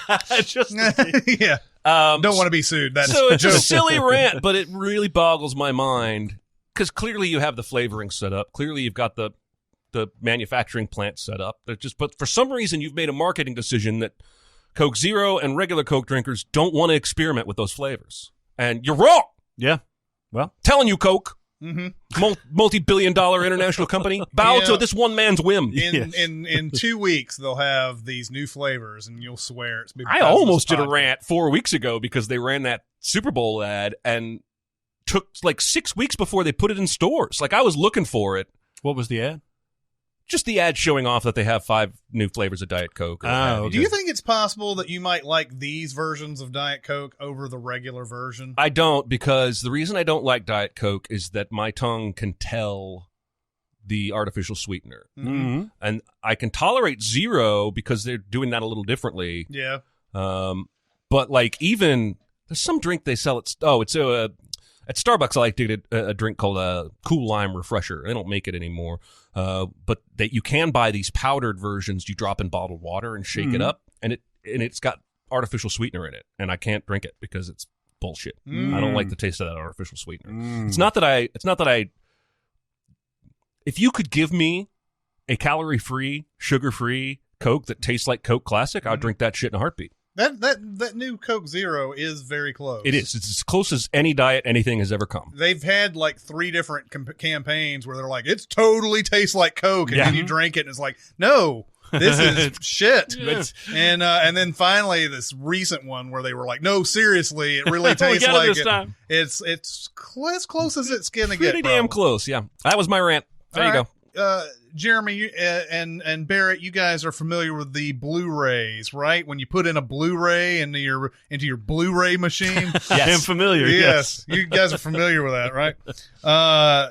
There are so many things about the way all the different studios do Blu-rays that's pretty upsetting. It's maddening. Yeah, it's maddening. First off, I know that Jeremy talked about how they don't seem to know which side to put the DVD version and the Blu-ray version. And like if I buy the Blu-ray case, the Blu-ray should be like prominent. It should be. I shouldn't have to look under all the the paperwork that you guys put in there and whatever. The other thing is when you get to the menu screen, it is impossible to know what you're highlighting. Yeah, sometimes. Sometimes, they put underline it, or they'll put like a splash of something fun over the thing that you're wanting to click on. Yeah. But there are some where it's like the color is white, the color is brown. Yeah. which one is the highlight? Is it the white or is it the brown? You have to go back and forth. And like sometimes I'll be like, okay, no, it's definitely this. And you're like, and you turn it and you hit it and it's like, nope, that's not the one. Special features. Yeah. Whatever. The most maddening thing for me, and this is because I send movies using the Blu-ray and I don't use our copy of it, is especially with Paramount, if you've gotten to about 35 minutes into the movie and everything, and you want to turn it off for the day or turn it off for a few hours or whatever, go off and do some other stuff, come back, it will not save the place. Really? Most of them do. Yeah. Paramount in particular doesn't want you to do that. What the hell? Like they must be elitist about it. I don't know. You gotta go back and watch the whole thing. If that's the case, I don't know why they have chapter selections. Yeah. But you click on a Paramount, like it's like you have to go through the stupid ass Paramount high definition logo and like all the. Then you have the trailers that they put on these things. Mm-hmm. Some of them are like skip the trailers, no problem. Others, fuck you. You have to forward through every single one of them, and you can't. And they won't let you hit the menu button. And it's like whose Blu-ray player is this? Yeah, seriously, it's fucking mine. Yeah. It drives me nuts, man, because yeah. Well, it's just capped out.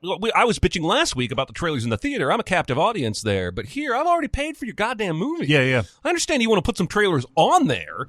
Plus, it's going to be outdated, in 6 months or whatever. Maybe even autoplay that shit, but give me a button that I can hit to skip it because I'm a grown up who knows why he's here. Yeah.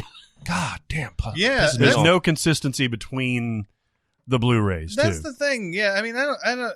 The preview thing doesn't make any sense. If it would be extremely maddening if they made you watch them, like you couldn't forward through them and everything. That would be extremely maddening. But they found that little in-between area where it's like, you can still skip them, but we're going to make you skip them. Right. You can only skip to the beginning of the next one. Yeah. You have to skip 7 times. Right. So, yeah, it drives me crazy. Of course, who knows, Blu-rays and home digital, like actual physical discs. Are they on the chopping block? I mean, Best Buy is barely selling them now. Gotta be, because, and it's so fascinating to me how you and I basically have the same job, but we do it completely different. Because you watch the Blu-ray on your big TV and pause it with a remote and write your sins on a laptop. I have 2 screens and a desktop setup. So I watch a ripped copy of the movie on my PC on the left screen, and I'm writing. I've got my Word document on the right as I write, and now that I've done it for 5 years like that, I don't think I could do it the way you do it, just because it would be so foreign to me. I couldn't do it the way you do it. I do it the way you do, Jeremy. Yeah, but anyway, it's just fascinating to me that we have our own preferences to get there. I do it both ways a lot of times, where I'll have the ripped copy sitting there. And if I want to go back to something, instead of rewinding, I have that there, and I can. The only problem that I always had with that copy is that if I want to do certain things, I have to kind of find the spot on the timeline and click on it and oh, that's not it. Whereas the Blu-ray, it's like chapter, and then a little bit of So that's the main reason. No, that's that's a good point. Anyway, do they still name chapters, by the way?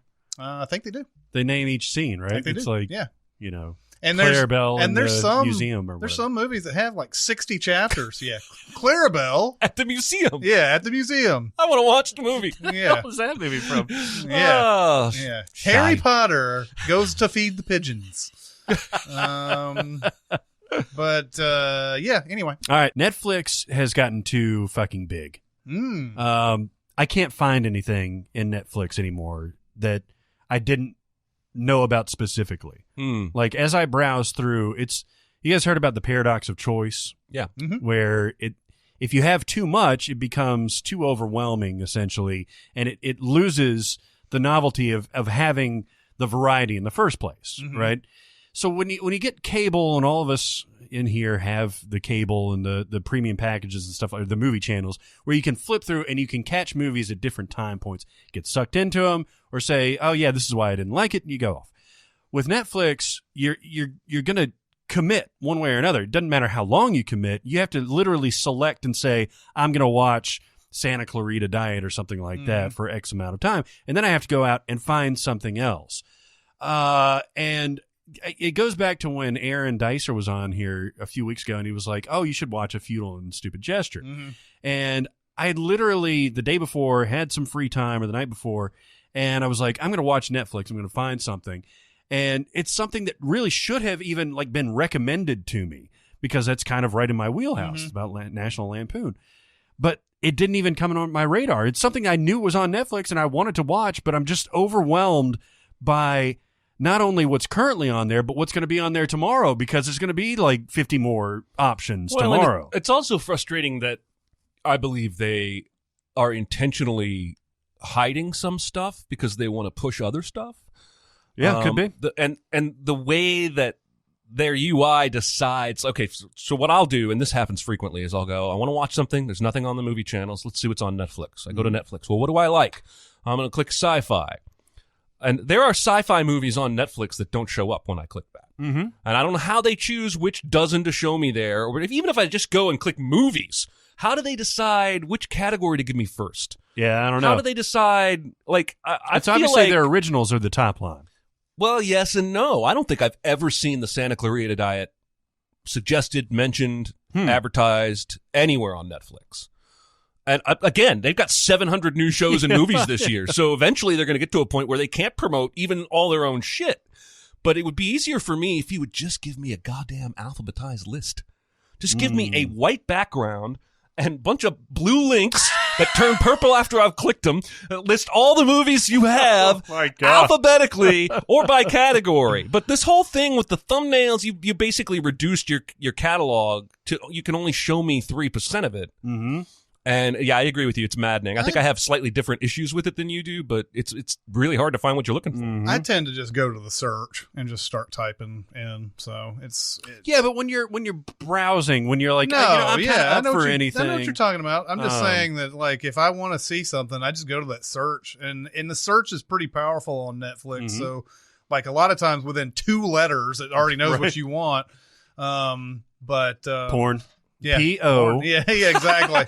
There's some things about porn on Netflix. Things about porn? Yeah. About porn. Yeah. Yeah. You could type porn and come up with content. Yeah, is you what he's can't saying. watch. You can't watch just porn. No. I mean, I don't know. Have you seen Orange is the New Black? Oh, yeah. That that was a bad joke. It's a good point. No, well, it used to be, they've actually cleaned this up a little bit, but it used to be, if you're on your computer, anytime your mouse like comes anywhere close to the selection, it would autoplay the entire trailer. Oh, yeah. You know what I mean? Oh, I yeah. think they've tightened that up, at least the last time I was there. But it's too much for me. By the way, what did you think of A Futile and Stupid Gesture? I didn't watch it. Oh, you I didn't haven't watch watched it? Yeah, so you didn't see it. This I is haven't like watched it me and parking, by the way. My wife will tell you, she can attest to this later, that I get really annoyed with people who take even 2 seconds to figure out where to park. There's a spot. Just park. So you had to walk 30 feet further to get to the Mexican restaurant. And this comes from my father, who would drive around a parking lot over and over and over again looking for that one right spot. He's basically George Costanza. And it drove me nuts because we're just wasting time. I could be eating, but for 15 minutes we've been looking for a parking spot. The other day we went to a Mexican place, but we went at like 3 p.m. when nobody was there, and the parking lot was wide open, and I froze like a deer in the headlights because all the options were available, and my wife just started giggling madly because she didn't realize what was happening. So I break like a computer with bad code whenever you give me too many options. So I totally know exactly what you're talking about. All right, we're going to go to some news. Sure, man. News on the mark. Who's got good news? Oh. I've seen a couple of trailers, and this isn't really news or anything. but- Hey, breaking news, Chris saw trailer. That's right. That's correct. Like, I know everybody needs to sit down because I just saw a trailer called Tag. Oh. And I also saw the Deadpool 2 trailer this morning. Oh, that came out this morning. I haven't seen it yet. Is it good? It does look good. Okay, great. Yeah. You liked it? Yeah, I did. It takes itself a little bit more seriously than the most recent teaser trailer. A little bit. But yeah, I mean, it looks like it's going to be fun. I can't wait. It looks like it's just going to be, I understand what you said last time about, if they make it about Deadpool, then there's a limited thing, but I think this is going to be I can't wait to see good stuff, man. But that Tag trailer, I don't know if did you guys see any of that? I know about it. I haven't seen the trailer. It's based on a true story about friends who have played this 30-year game of tag. Oh, I've read about this. I didn't know they made a movie about it. They made a movie about it with Jeremy Renner and Hannibal Buress and I think Ed Helms. Ed Helms is in it. Yeah. I saw him in the poster. So it's a comedy, right? Yeah, it's a comedy. And like it looks like Jeremy Renner is the character who has taken it up to a whole other level and everything. And he's like, he's never been tagged. He even has a point. He has a point in the trailer where he's like, I've never been tagged and all that. But it looks interesting. It's funny after game night. You would think that this was kind of a sort of an offshoot of game night or something like that because they're playing tag in this because it's kind of the same sort of hyper competitive stuff. Yeah. But that's I want to know what this real story is because this real game of tag that's been going on for 30 years can't be nearly as like on this level that it's on in this movie. There's a point where Ed Helms is like during a wedding is like running after the groom or whatever. Oh, wow. ends up tackling the preacher or whatever. But yeah, there's stuff like that. Jeremy Renner looks like he's just kind of like in and out, and like there's even a point where he like either tags somebody. If he's never been tagged though, I don't know if he ever tags other people if that's the case. But like there's a point where he like runs past everybody and goes into this like food stand of some sort and then closes the metal thing behind him. Yeah, well, because you brought up game night, I almost went with my rant because there's one moment in game night that bothers me, and it's when they're driving and somebody says WWVDD and somebody says, what would Vin Diesel do? And it's like the third comedy that's made that joke. But in researching this, I went right back to Vacation, where Ed Helms says, if Vin Diesel can do it, I can do it too. And he e-brake turns and spins that van. It's the same people. Oh, and it's also in Blockers too, isn't it? Like that's the WWVD. Is that the okay. I got it wrong. Yeah, I think it's in that cock blockers, whatever it is. Okay, well, either way, the Vacation guys are the guys that made Game Night. So they put the joke in both of those movies because I was thinking Vacation came out 2 years earlier, and you're ripping off that. No, it's the same guys who somehow didn't realize they repeated. I get that Fast and Furious is ubiquitous now, that movies can make references to them, but we've done it now. Let's move on. There's no more Vin Diesel jokes. There's a video someone did with all the Aaron Sorkin stuff where he repeats certain things. Oh, yeah, I've seen that. Over and over again. Yeah, from show to show. Yeah, from show to show. It's like that part in The West Wing when he's asking if they ordered the code red. Yeah. That's right. You're goddamn right I did. That's right. That was that special Bradley Whitford. That was that special Jack Nicholson guest starring appearance on West Wing. But no, yeah, like it's kind of amazing. Like in between Sports Night and West Wing and even like Studio 60 and all that. Like he has some of the same thing. And I don't know if he knows he's doing it or he's just loves putting that particular. Maybe so. I don't think he can. He's written so much. How do you know? Like. We've been doing this podcast for over 2 years now, and I will think of things to bring up and not know. I think we talked about that before. Right. I'm not sure if we talked about that before. And we've been doing it 2 years. So imagine writing as much as he's written in the last 20 years. But I went into that video skeptical because I'm a huge Sorkin fan, and that video won me over. He's definitely repeating himself. There's no question about it. But I think it's just kind of nature of, when you're that much of a workaholic. It's like Bruno Mars is eventually going to repeat a few, he's going to plagiarize himself. And that could be a situation where they're like, nobody saw Vacation. Let's put it in here. Yeah. Only Jeremy on SinCast saw it. Oh man, what's your news? My news is this Amy Poehler Netflix movie they just announced yesterday. Shocking! It's on Netflix. Well, and it sounds like a straight comedy version of Sideways with an all-female cast. Oh. So you have, she's going to write, produce, and direct this and star in it. So it's basically Amy Poehler EGOTing herself all the way through this thing. But the cast is going to be Rachel Dratch, Anna Gasteyer, Paula Pell, Maya Rudolph, Emily Spivey, and Tina Fey. That's a lot of SNL right And there. it's called Wine Country. Huh. Yeah. I'm in. Yeah. I can get behind that. Now, Now, granted, maybe we'll get Ghostbusters, and I'll be upset that I went in so hard. But Amy Poehler and Tina Fey are both people that I generally trust. If you announce that they're going to act in something or write it, I think they have a really attuned sense of humor that I trust, I'm going to be on board. Ever see that Sisters movie? Yeah. Yeah. Was that any good? It's not as good No. as, I mean, given what I just said, you shouldn't have brought up Sisters Sorry. right now because it makes me look bad. I mean, Baby Mama I thought was pretty good. I yeah, thought that was I pretty enjoyed funny. Baby Mama. It's not very good. The thing is about, and I've brought this up before, like the movies that Tina Fey finds herself in are not movies that she's written a lot of times. I feel like they'd be funnier if she just wrote the script too. And Sisters is one of those. You know, it's got a couple of moments in it. I didn't really like it. Same here. Anyway, so that's my news. But no, I think I'm that excited project about it. sounds fun, and because maybe it's just my love of Sideways and my love of wine. I don't know, but I was really excited when I read that. No, it's a good people attached. My news was also the Deadpool thing, so we can move on. if you Oh, want shit. to. Okay. Nice. That means we're ready to warn and I'm recommend. kind of excited about this. Totes amazeballs. It won the Academy Award Oh, for what? for Best Movie Ever Made. I just don't know where to start. Can I go first? Go for it. All right, I'm going to start with my warn. Okay. Patriots Day. Mm-hmm. Really? Boston Marathon bombing movie with a lot of great Now, actors. this is something that I actually heard was good from some people after it came out. It may be. Mm-hmm. I'm going to explain to you why I hate this movie. Because you've got a lot of... John Goodman's in here. Kevin Bacon's in here. Michelle Monaghan's in here. Did we decide it's Monaghan or Monaghan? It's Monaghan. I don't think anybody has Monaghan. Nobody? No. Not even like a Scottish or Irish dude over in... I mean, there's William Costigan. But that yeah. But what about McGarnagle? None of them have that H. Somebody has a GH name, and it's pronounced, but we'll get to that later. Basically, the reason this movie annoyed me, first of all, I can no longer tell if Peter Berg or Clint Eastwood is directing a movie. That's interesting. They have both become so jingoistic and patriotic in the way they cut. They've both started washing out their image of color. I can tell you how you can tell what a Peter Berg is immediately. Tell me.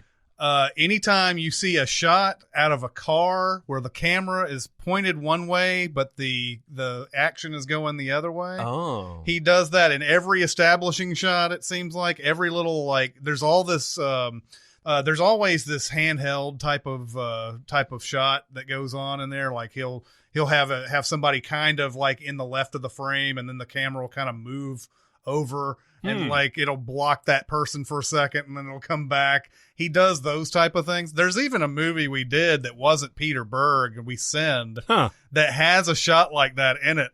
And I was like, did Peter Berg do this shit? And it was like, it's just such a weird director to be like, I aspire to be Peter Berg or whatever. And I can't remember what it was, but yeah, you can tell just by some of the handheld type stuff, like all that other stuff that you're talking about. Sure, there's no difference between him and Clint Eastwood. Eastwood though shoots kind of very just like, here's the camera, and here's, you just guys do your scene and whatever. But Peter Berg always has to have some like movement. The real problem with this movie, and again, it may be good.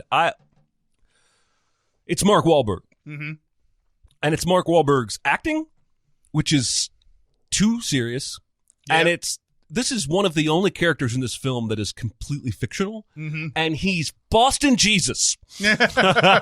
So Marky Mark's character is not only a cop in Boston on the day of the marathon, he's actually stationed right at the finish line where the bombs go off. Of course he is. That's not it. Then later on, like the next day, when the bombers carjack a guy and steal his car, Marky Mark's the guy that goes to the gas station and hears this Asian kid's story and realizes these are the bombers. Oh my God. Really? Then the cops catch up to them and there's a shootout. This is where the older brother actually gets run over and killed. Marky Mark is there. Oh my God. It's like, he's the guy who says to all the cop bosses in the warehouse, we should be getting everybody's cell phones. They might have pictures or videos of the bombers. And of course they do it. And then at the end, Marky Mark is the first cop at the boat where the kid is fucking hiding. Wow. Boston is a big city, y'all. Yes, it is. It is a big-ass city. And there's no one guy who is going to be at all three of these major events in this story. No, it's just impossible. It's like Training Day's alleyway scene yes. all the way through it. The whole movie. Yeah. And so the movie does do some interesting things. Like it starts off with a lot of vignettes of characters that it doesn't tell you anything about who they are. Like there's a kid who's flirting with a girl, and he's like a security guard at some place. And then there's the Asian kid who eventually gets carjacked. You see him at like school or something. And throughout the movie, some of these people die as a result of the bombing. Some of them die from injuries of the bombing. Some of them end up being a key scene or what have you. And I like the kind of like everyman approach to the way he's sort of trying to tell this story. But once the coincidences start, and it really is the fact that Marky Mark is stationed, because he's in trouble. He almost got fired recently. Almost got in trouble. Oh, and really? You're on a short leash, mister. And they put him right at the finish line where the bombing happens, and I couldn't connect to anything after that. And then every time Marky Mark kept showing up where the bombers were, my jaw just got further and further closer to the floor. Yeah.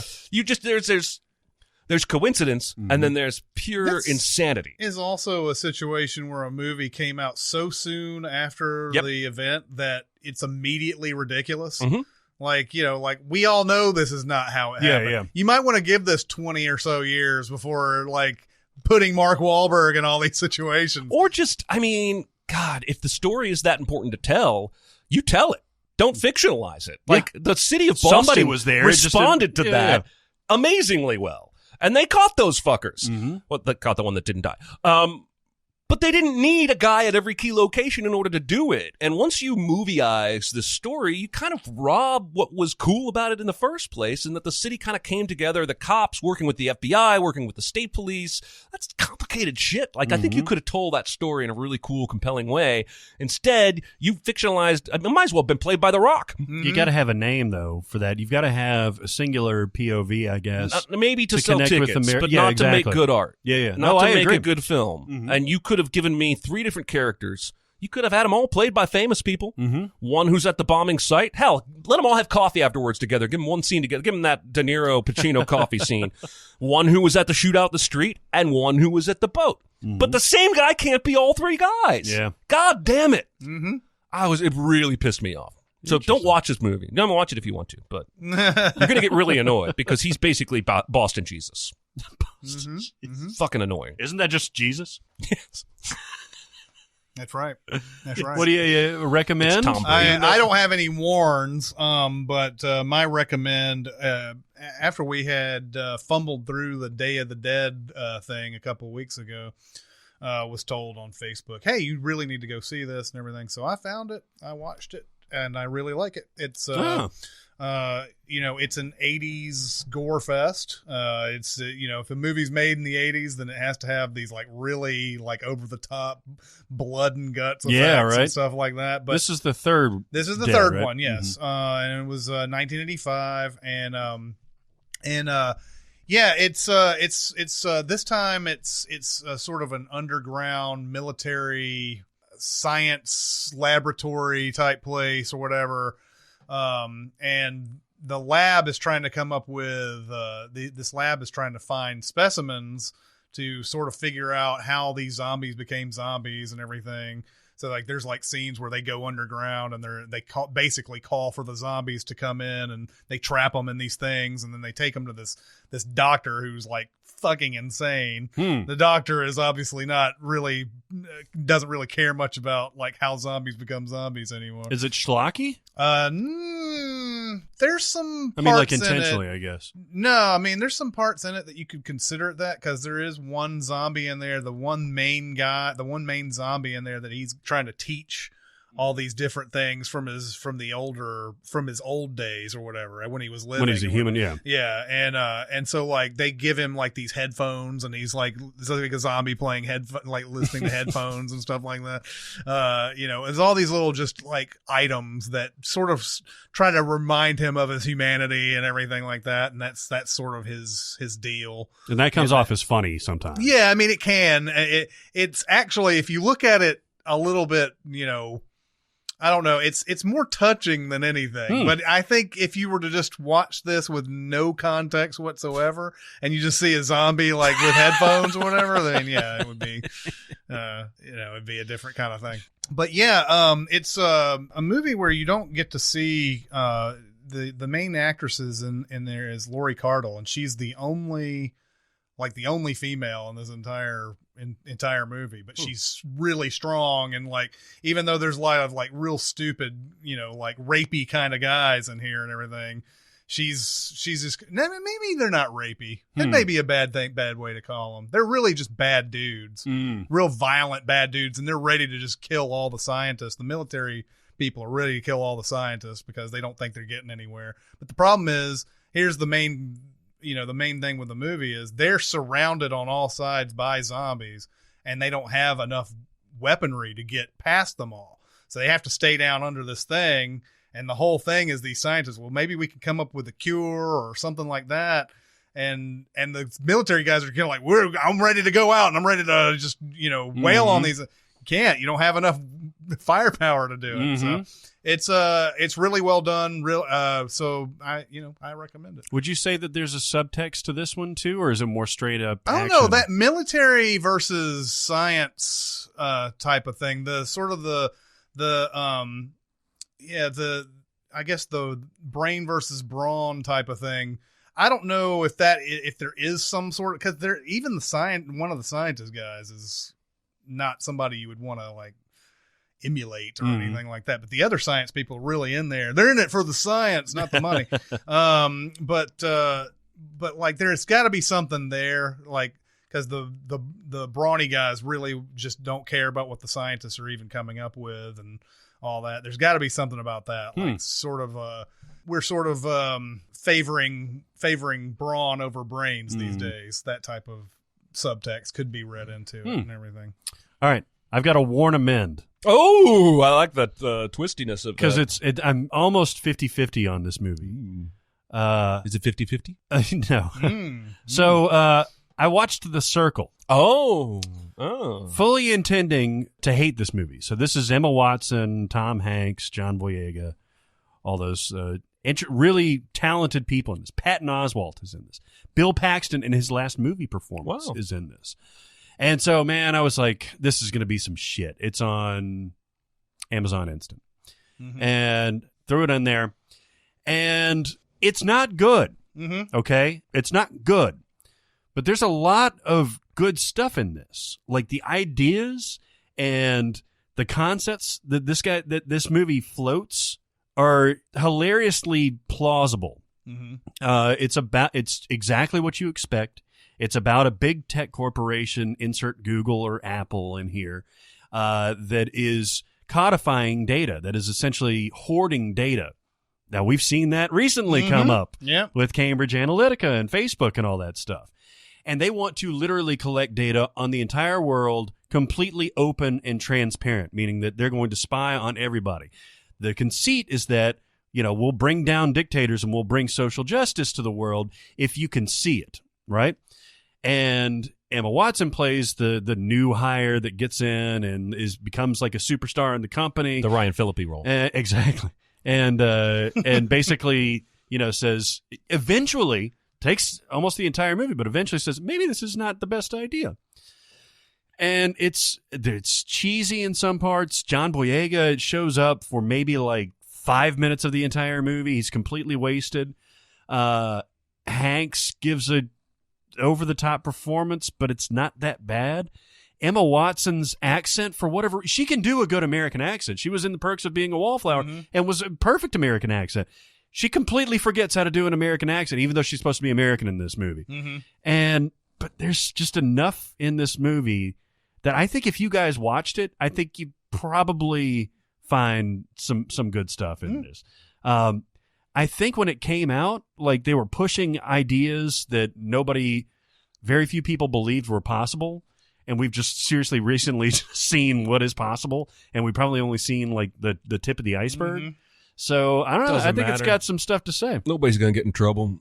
I don't think anybody's ever going to get in trouble for anything again. You think? Sorry, I'm a little defeatist. Yeah. I have a reco-warn that just makes me giddy. Okay. You guys, how many times do you think you guys have seen Nicolas Cage truly swing for the fences? It depends on what you mean by that, because go way over the top, balls out with a performance.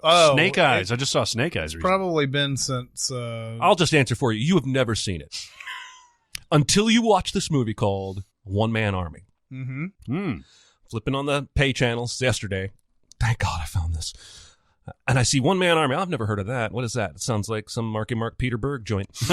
So I scroll down to it, And the synopsis, it says Nicolas Cage. The synopsis is, a man decides that God has told him to go to Pakistan and kill Osama bin Laden with a sword.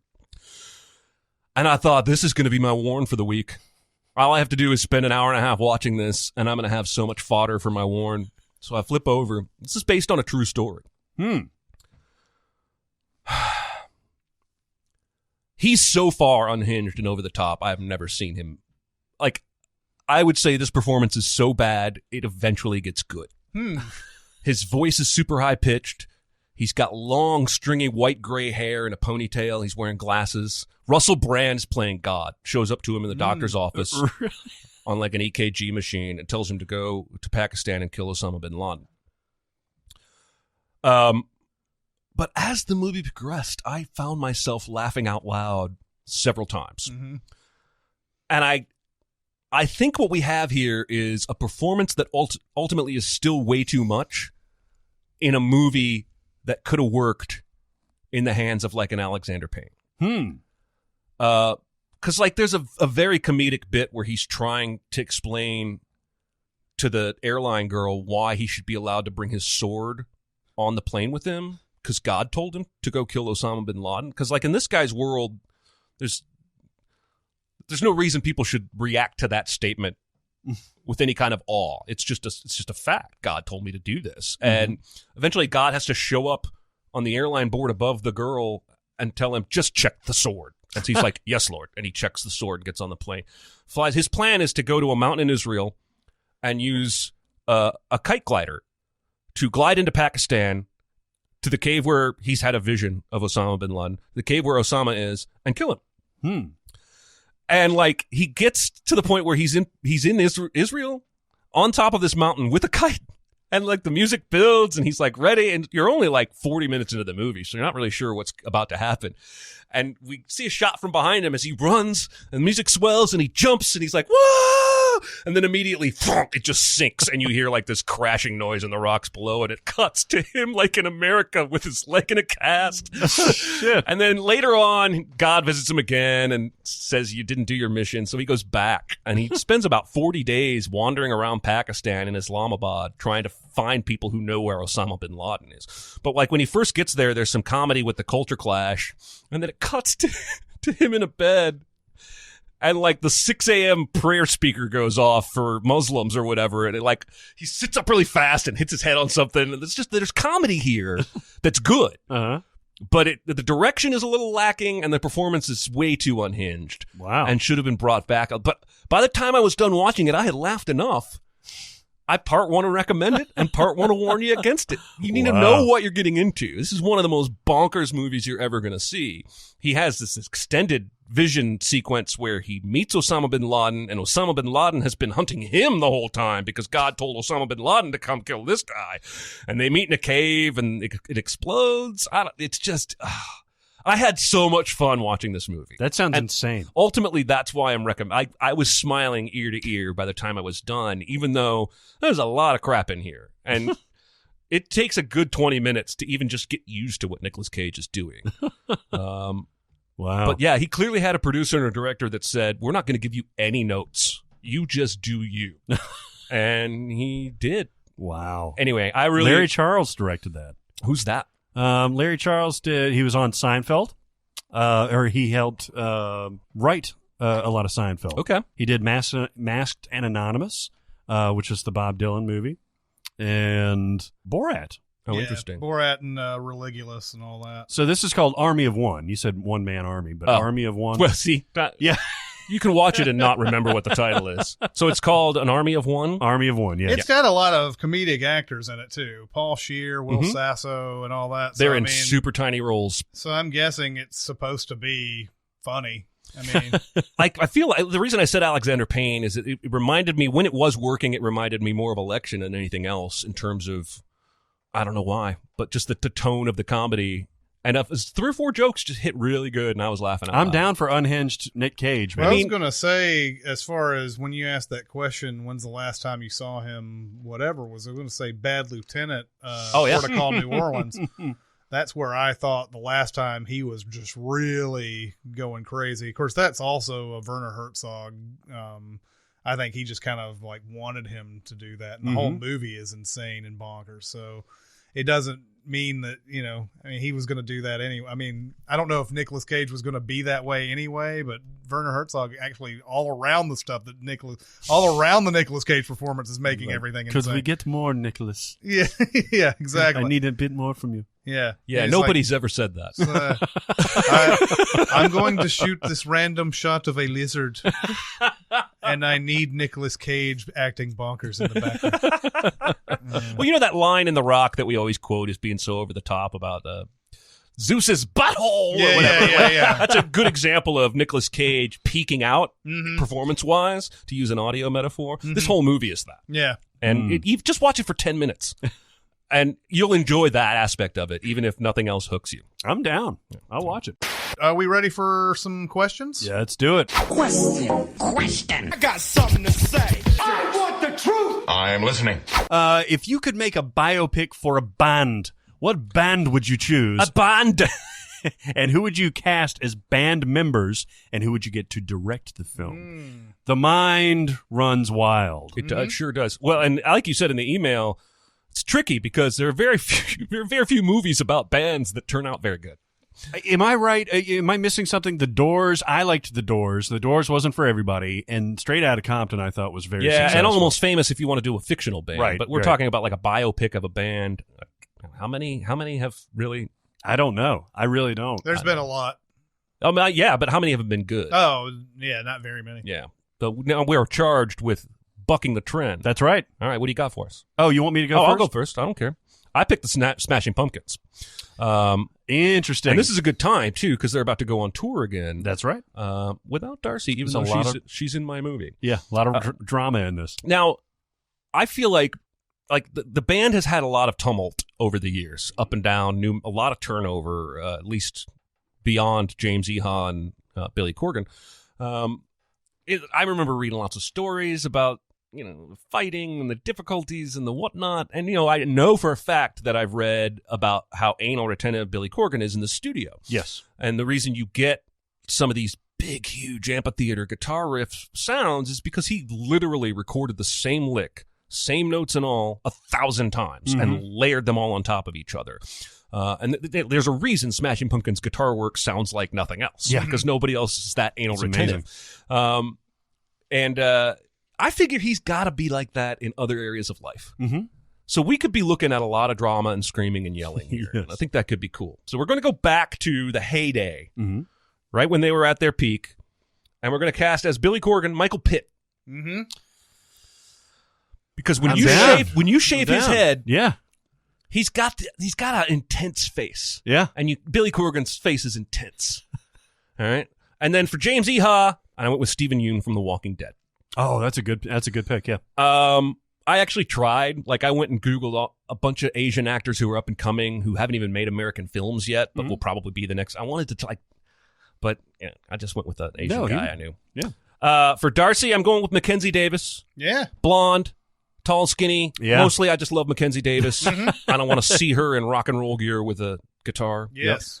For Jimmy Chamberlain, I'm going with Robert Pattinson. This is the drummer. Yeah. This is the drummer, and I included a link to the image that made me decide to cast Robert Pattinson as Jimmy Chamberlain. And I'm going to show you this picture of Jimmy Chamberlain. I know exactly what you're talking about. Oh, you've seen it? Yeah. Well, I mean, I don't know if I've seen the thing. But you can see the connection to Robert Pattinson. Yeah. Well, yeah, there it is. Oh, yeah, man. Oh, yeah. Yeah. I actually thought the picture was Robert Pattinson pretending to be Jimmy Chamberlain. And then for my director, I'm going to go a little edgy here. I want Aronofsky. Because I need somebody that can get into the dark and dirty crevices of this story and not be afraid to make us unsettled. And then just for fun, I thought, let's give Billy Corgan the job as doing the score and see if he can Trent Reznor his way into a new career as a composer. Yeah. No, I think he's done some music for... he did the derivatives of that Drown song for the Singles soundtrack. I love that song. Interesting that you mentioned Aronofsky, because there was that whole part where... Jimmy Chamberlain and the keyboardist for the Smashing Pumpkins got in a heroin overdose, and the keyboardist died. And Jimmy Chamberlain was so messed up that they kicked him out of the band for a while.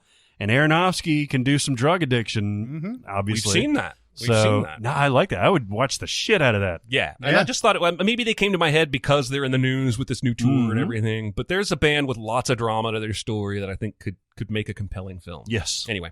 Nice. I like it. I'm going to do Led Zeppelin, baby. I kind of figured you would do that. I thought you might go The Who.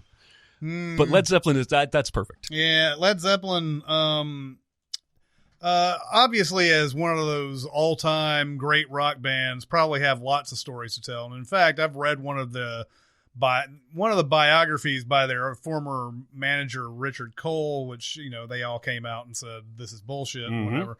That's where you get stories like the Shark story, and you can look that up on your own. Was that Hammer of the Gods? I believe it's Hammer of the Gods, yeah. Is there a gerbil story? No. Surprisingly. I don't think so. The Shark story is more interesting. The Shark story is definitely more interesting, and of course Jimmy Page, I think, dated like a 14-year-old girl back in the 70s. Oh yeah, nobody cared. Ooh, we could do a little Lolita subplot here. Yeah, nobody cared. Nobody cared. Yeah. But like, I feel like I want to base it on something that's something ridiculous, though. Like something like Hammer of the Gods. I think also Cole contributed to Stairway to Heaven, the book that book too. And I want to have something kind of like that. I don't want to have like a straight biopic. So it's going to be like a crazy fucking thing the band will denounce probably. Yeah. But anyway, it's funny, I have 3 Americans in this playing Led Zeppelin, and I have 1 British guy. Nice. That's all right. The Circle had John Boyega and Emma Watson playing Americans. By the way, in your honor, I almost went with an all-black Smashing Pumpkins cast. I thought about it. No, I seriously thought about it. I thought about making an all-black Led Zeppelin. That would kind of be cool. Yeah, exactly. Is Lenny Kravitz involved? Of course he is. Shit, yeah. Of course he is. But for Robert Plant, I have Ansel Elgort. Nice. Playing Plant. I have, now here's a name that you probably don't know for Jimmy Page. It's Nat Wolff. He was in... Oh, I know the name, but I don't know why. He was in Paper Town. That's right. Him or his brother. His brother look exactly the same, by the way. I get them confused. But if you ever look up a picture of Nat Wolff on Google or whatever, he looks a lot like how Jimmy Page did back in the 70s. And is he British? He's American. Really? Yeah. But he's been in a few things that you've probably seen. It's just that he doesn't have that name yet. Yeah. No, I totally recognize it. Oh, yeah, I know him. Sorry, go on. John Bonham. I have Haley Joel Osment. God damn, I love that. That is so perfect. It's absolutely perfect. He's got the body type. He's even got like the wispy beard. He's got the exact, my God, it's awesome. Perfect. It's exact, man. And I want to see Haley Joel Osment in that role because it's going to be kind of dark and kind of fun at the same time. For John Paul Jones, I have Josh Hutcherson playing John Paul. Oh, okay. Nice. This is PETA, right? PETA. PETA, yeah. Yeah, the cake decorator. Yeah. And who suddenly knows how to make awesome, wicked disguises in nature because of that cake decorating. I want Greta Van Fleet to play the Led Zeppelin music. Nice. The Greta Van Fleet is a new band that sounds exactly like Led Zeppelin. And for the director, I have Paul Thomas Anderson, although you could also have Cameron Crowe, who this is the reason why Almost Famous is following. He followed around Led Zeppelin back in the 70s. So you could do Cameron Crowe, and it might be a comeback vehicle for him. But with these actors and I don't know, I see more of a Cameron Crowe movie. But as for the kind of a less biopic-ish type of thing, I think of a Paul Thomas Anderson. Well, and what's great is okay, so I have to take you on my train of thought. My first thought was to do U2 because they're probably my favorite band of all my life, and go back to like the formation and the early success, or wee 80s, in the wee hours of the 80s. The wee 80s. And give it to Scorsese because he can do that gritty 70s, 80s era stuff really good. But then I went to Paul Thomas Anderson because of Inherent Vice. So I like this pick. Yeah. I like this movie. Yeah. I would watch. I want it to be about the shark story, though. I know. I don't know what the shark story is. I would just say look it up. We've done really well not being too pervy on this show. I'm not asking you to tell me. I'm just saying I want the movie to be about that. But yeah, Google that sometime. The entirety of the movie would just be just the shark story. Yeah. It's like a paragraph. Yeah. Yes, we're gonna make 2 hours out of this, guys. Buckle in. Oh, yeah, by the way, John Bonham dies. Oh, yeah. I love that Haley Joel Osment pick. Well, we're all doing classic rock bands. The Smashing Pumpkins are classic rock, and Nirvana is classic rock. Yeah. Yep. So after Nevermind hit and everything was all crazy, they went back to record In Utero, their follow-up album to the big success. It's their third or fourth album at that point, including B-sides. And so the story is they come off of the tour for Nevermind. They're exhausted. They're wiped. Cobain's on drugs. I don't know about the rest of them. And they hold themselves up in a cabin in Minnesota with Steve Albini, their producer, who's a famous asshole. And they get this beautiful sound that became the unique sound for In Utero. So those sessions and like everything kind of leading up to that, to where, you know, Cobain's on edge, but he's still prolific. Like he's running through lyrics. He recorded all of the vocals for In Utero in 6 hours. Jesus. That would be fascinating to me. You've also got the wrinkle of Courtney Love came out to that cabin because she's Yoko in it. She missed Cobain so much that she had to go out there and visit. And you can only imagine what the dynamic is with her and Dave Grohl and Chris Novoselic and Steve Albini, who was established. Even Kurt Cobain called him a sexist asshole at that point. So yeah, there's a lot of strong ass personalities in that. I don't know if I would say, maybe I'd just set it in that cabin. I was just going to say, do it in the cabin. Yeah. Just at that recording session. Just like a glimpse of a couple of days of right here in this moment of their history. And I do like that angle on biopics, by the way, where they don't go through the entire beginning to end of the band or whatever subject that you're playing. You just narrow it on this one thing. Yeah. Yeah. And that way you don't have to worry about the like Cobain killing himself and all this other stuff. You can just focus on this one thing. Because you know, first of all, the music that came out of those sessions is fucking amazing. By the way, it's been reprocessed and remixed and everything a million times. That's a whole dramatic thing on its own. But like in that cabin, produced one of my favorite albums of all time and one of the most unique albums of all time. Can we have a scene where Dave Grohl pulls him aside and plays him the lick from Everlong, and Cobain's like, nah, that's shite. Yeah, that would be even better since he's not British. I know he's not British. No, I'm just saying it would be even better. That would be fantastic. So I want somebody to play Kurt Cobain that has chops, that can really affect his voice and his talent and his personality and stuff like that. And this is a fairly famously socially awkward frontman from the band MGMT. They did that Kid song and Electric Feel, and their Time to Pretend was their big one. Andrew Van Wijngaarden, and he looks the part too. He could totally pull off this frontman status, and is super talented. He's melodic, so he could do the whole thing. I thought you were going to give Macaulay Culkin a job. No, I'm not going to do that. Because Kurt Cobain, by the way, was really good looking. When he cleaned up, on the surface. He went out of his way to not be, though. That's sort of the thing. Man, you see him in Nirvana Unplugged, which happened at the tail end of 1993, right before he died, really. He looks fantastic. Well, yeah. So he's a very good-looking dude, but he scuds himself up a bunch. Yeah. So Andrew Van Wijngaarden for Kurt Cobain. Chris Novoselic, the bassist, big, goofy, got to be Adam Driver. Yeah. Kind of even looks like him. He does. Nice. Yeah. Good call. And as I saw when I watched Logan Lucky, like he's got range, man. I mean, I've seen him in Girls, I've seen him in Star Wars, obviously, but Logan Lucky was a whole different other side of him. So I think he can pull this off. For Dave Grohl, very important role because the guy's dynamic. He eventually goes on to be one of the most popular frontmen of all time. Elijah Wood. Yeah. You curveballed me there. You gave me a little trouble with the curve. Elijah Wood, he's old as fuck for this role, not for the Earth. But I think he can totally pull it off. He's got a lot of range, and it looks a hell of a lot like Dave Grohl too. For Courtney Love, Emma Roberts. Yeah, Emma Roberts. Emma Roberts. Julia Roberts' niece. Yes. Yeah. She could totally pull this off. Her eyes aren't big enough. You should give it to Bijou Phillips. Ooh. Stop recasting my recast. I'm just kidding. I just wanted to bring up Bijou Phillips.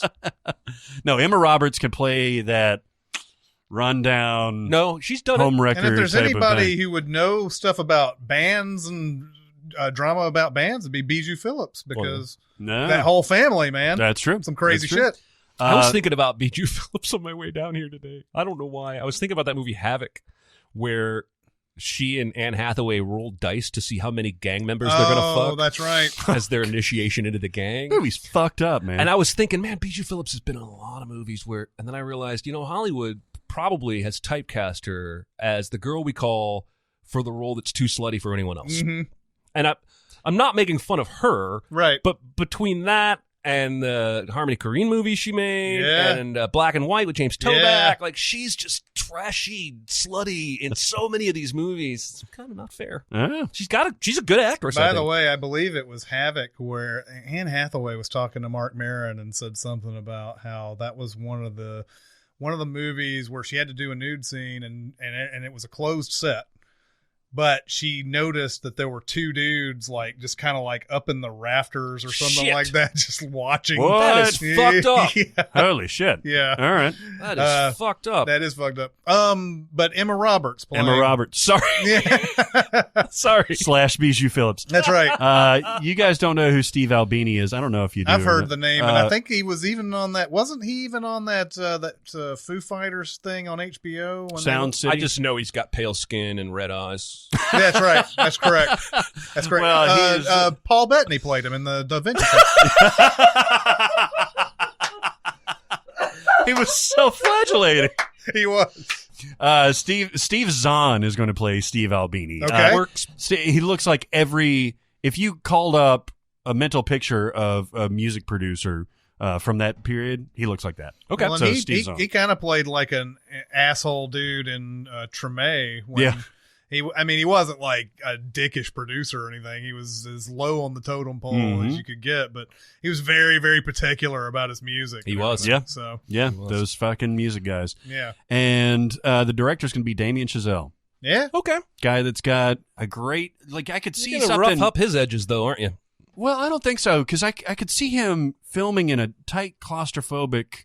You almost see it in Guy and Madeline on a park bench, where he can really like get up in somebody's grill and get some emotion. I just meant because the musicians he's made movies about have all been prestigious, clean cut. Yeah.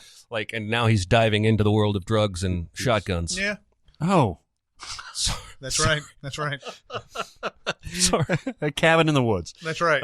No, I think he could totally pull this off. And the music angle, yes, it's a different type of music, but I think he could. No, I get you. All right, everybody. That'll do it for this week. Keep going to SinCast presented by Cinemasins on Facebook.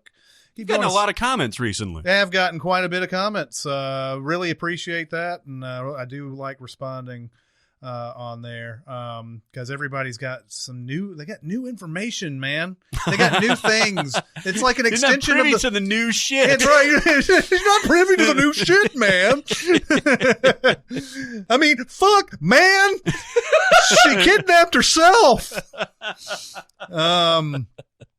But people keep coming up with all this, you talk about something, and like today, we've talked about Georgia and Hawaii. There's going to be somebody who says, you missed these movies that were shot in Georgia and Hawaii. Or, hey, that while that was set in Georgia, it was really shot here, and so on and so forth. Especially if you have any takes that involve Matthew Lillard.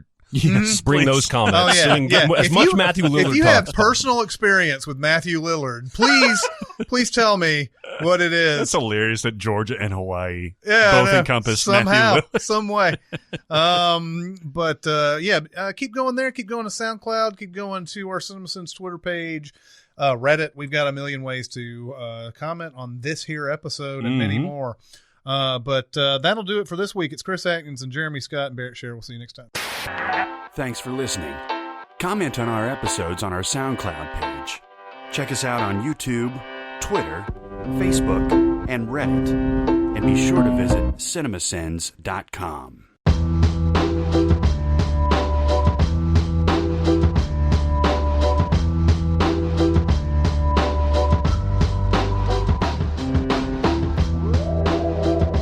And he, of course, brings in a woman named Coco because Kruger won't stand for two Cocos.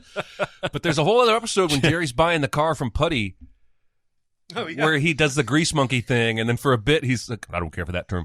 He's like, what was the name of that monkey that you knew sign language? Coco. Yeah. High five. Coco the monkey. High five. High five. What do I have to do to put you two in a relationship today? I think we have a deal in principle. Arby's no more than twice a week. Oh, I like what she's done there. I can live with that. I can live with that. Oh, this guy is not wanting to cooperate today. When you say this guy, do you mean your dick? It's my pooter. That sounds like what I used to say to my college girlfriend. My pooter. Okay. I mean, at least they were, decent enough in Lego Batman to call it pewter. Pewter. Pewter. Does he say pewter? He doesn't say He does say pewter. pewter. He says pewter. Pewter. Because I think if they had said pooter, then it would have had a different connotation. I have such a fascinating reco-warn for you guys. Oh, I got a good one too. I can't wait. I'm very excited. I purposely almost hate watched this movie. Me too. Really? It was a full warn, and I'm halfway through the movie, and I realized I was enjoying it. I was like, oh, this is a reco warn now, baby. I only hate fucked my movie. Like how that looks like a 9-year-old laptop. It's only a couple years old, but it's been rode hard and put up wet. We'll come in here the next time. It'll be like those computers from The Martian that Donald Glover is trying to run his computations on. We have to keep it like 30 degrees in here. There's tower servers all over the place. You ever seen one of those gaming computers? Oh, like yeah. The like water cooled and shit like that? Before this, I worked at a web developer, and I did search engine optimization, but we did web design for small businesses. But there was a whole other side of the company that did, server administration for businesses and whatnot. And of course, we had servers for our clients' websites. And one day, my boss took me down to Nashville to the server farm where our servers were. It was like a movie set walking through. Like I half expected, terrorists to jump out with guns and start shooting because it was so cinematic looking. It's just like big blocks of shit, right? Yeah, it's just rows and rows and rows of tower servers. Wow. It's like Blade Runner 2049. Yeah, I'm sure somewhere. I probably walked past the entire Mr. Skin website. Yeah. I don't know if you think of how much nudity is in that server. I don't know if you saw, but there was a tweet exchange where somebody, I don't think I participated in the exchange, but they added me, so I was included on all of them. But somebody ended up making the joke. It's like if Cinemasins did Mr. Skin, or it's like if Mr. Skin had a podcast, talking about how pervy our podcast was, and the real Mr. Skin Twitter account came in and said, hey, I do have a podcast. Boobs and Bush. Boobs and Bush. I couldn't remember the name of the website they were trying to start in that movie. I don't know if they ever named it. I think they did because he's got that email address. She has to go to the website. Celebrity Skin. Celebrity. That's a whole album. It's actually the best whole album. I'm this world. I do like that album though. That's got Malibu on it, and Malibu's awesome. Oh, make me over. What was that song? You want to know why that worked? Is the producer? She went and got like a pop rock producer, somebody who knew what they were doing. Because up until then, it was just like, I'm sorry. The truth of the matter is, she can't sing. No. And she's only ever famous because she was married to Kurt Cobain. And you get a good songwriter and a good producer, and it kind of shows you what the music industry is all about right there, that album. Because I love that album. Still don't think she has any talent. I liked Doll Parts. Now, okay, so what was that album that had Doll Parts on it? Because I think... was it Live Through This? Live Through This. So that came out around like 90... It came out like... It came out like right after he died.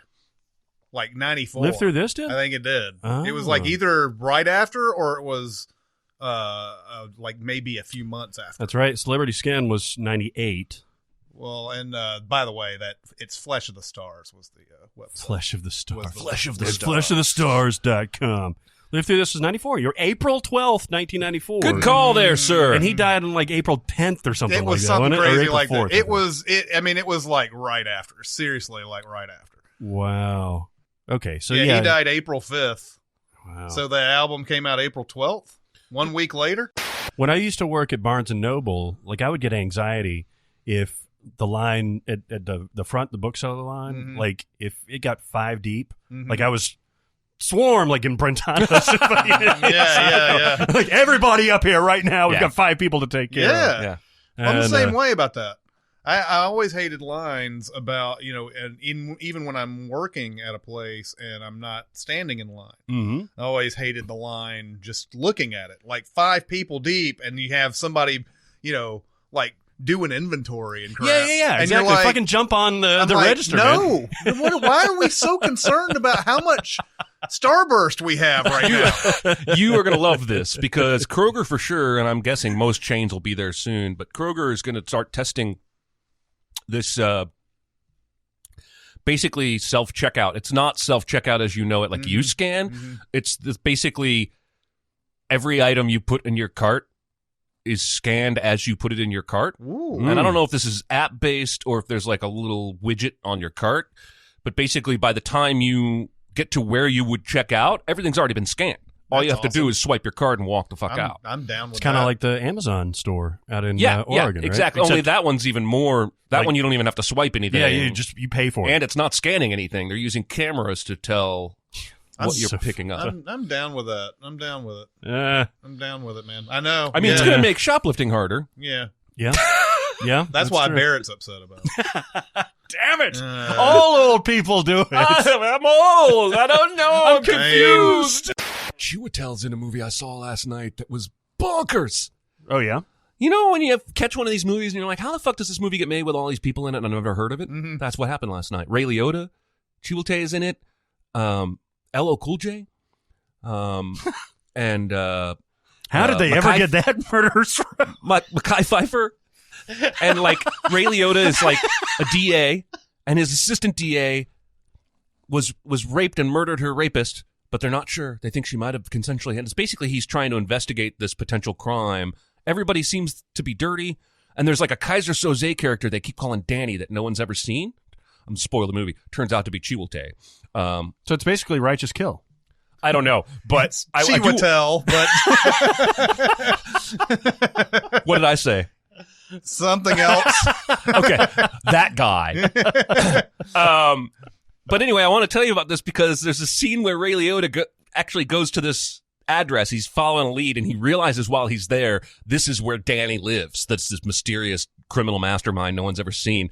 And he gets really mad because Danny has on VHS tapes every single episode of Friends ever.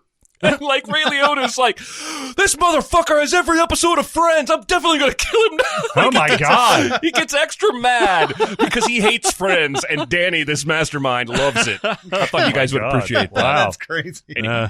God, Ray Liotta works almost as much as Eric Roberts. He does. He's like the next Eric Roberts. I'm going through here looking. That guy's in everything. My dad, he's not tone deaf. He's usually about 95% on pitch when he sings. Mm-hmm. And when I was in high school, this is how he would wake me up. Is he would come, because I was one of those typical high school boys who just would never get out of bed unless you annoyed me to death, which is what he would do. He would flip on the light. That's terror right there. And then he would stand in my doorway and sing at the top of his lungs, "Oh, what a beautiful morning. Oh, what a beautiful day." And he would not stop until I was out of bed. Very, very effective. It's a strong dad move right Very- there. yes, very effective maneuver.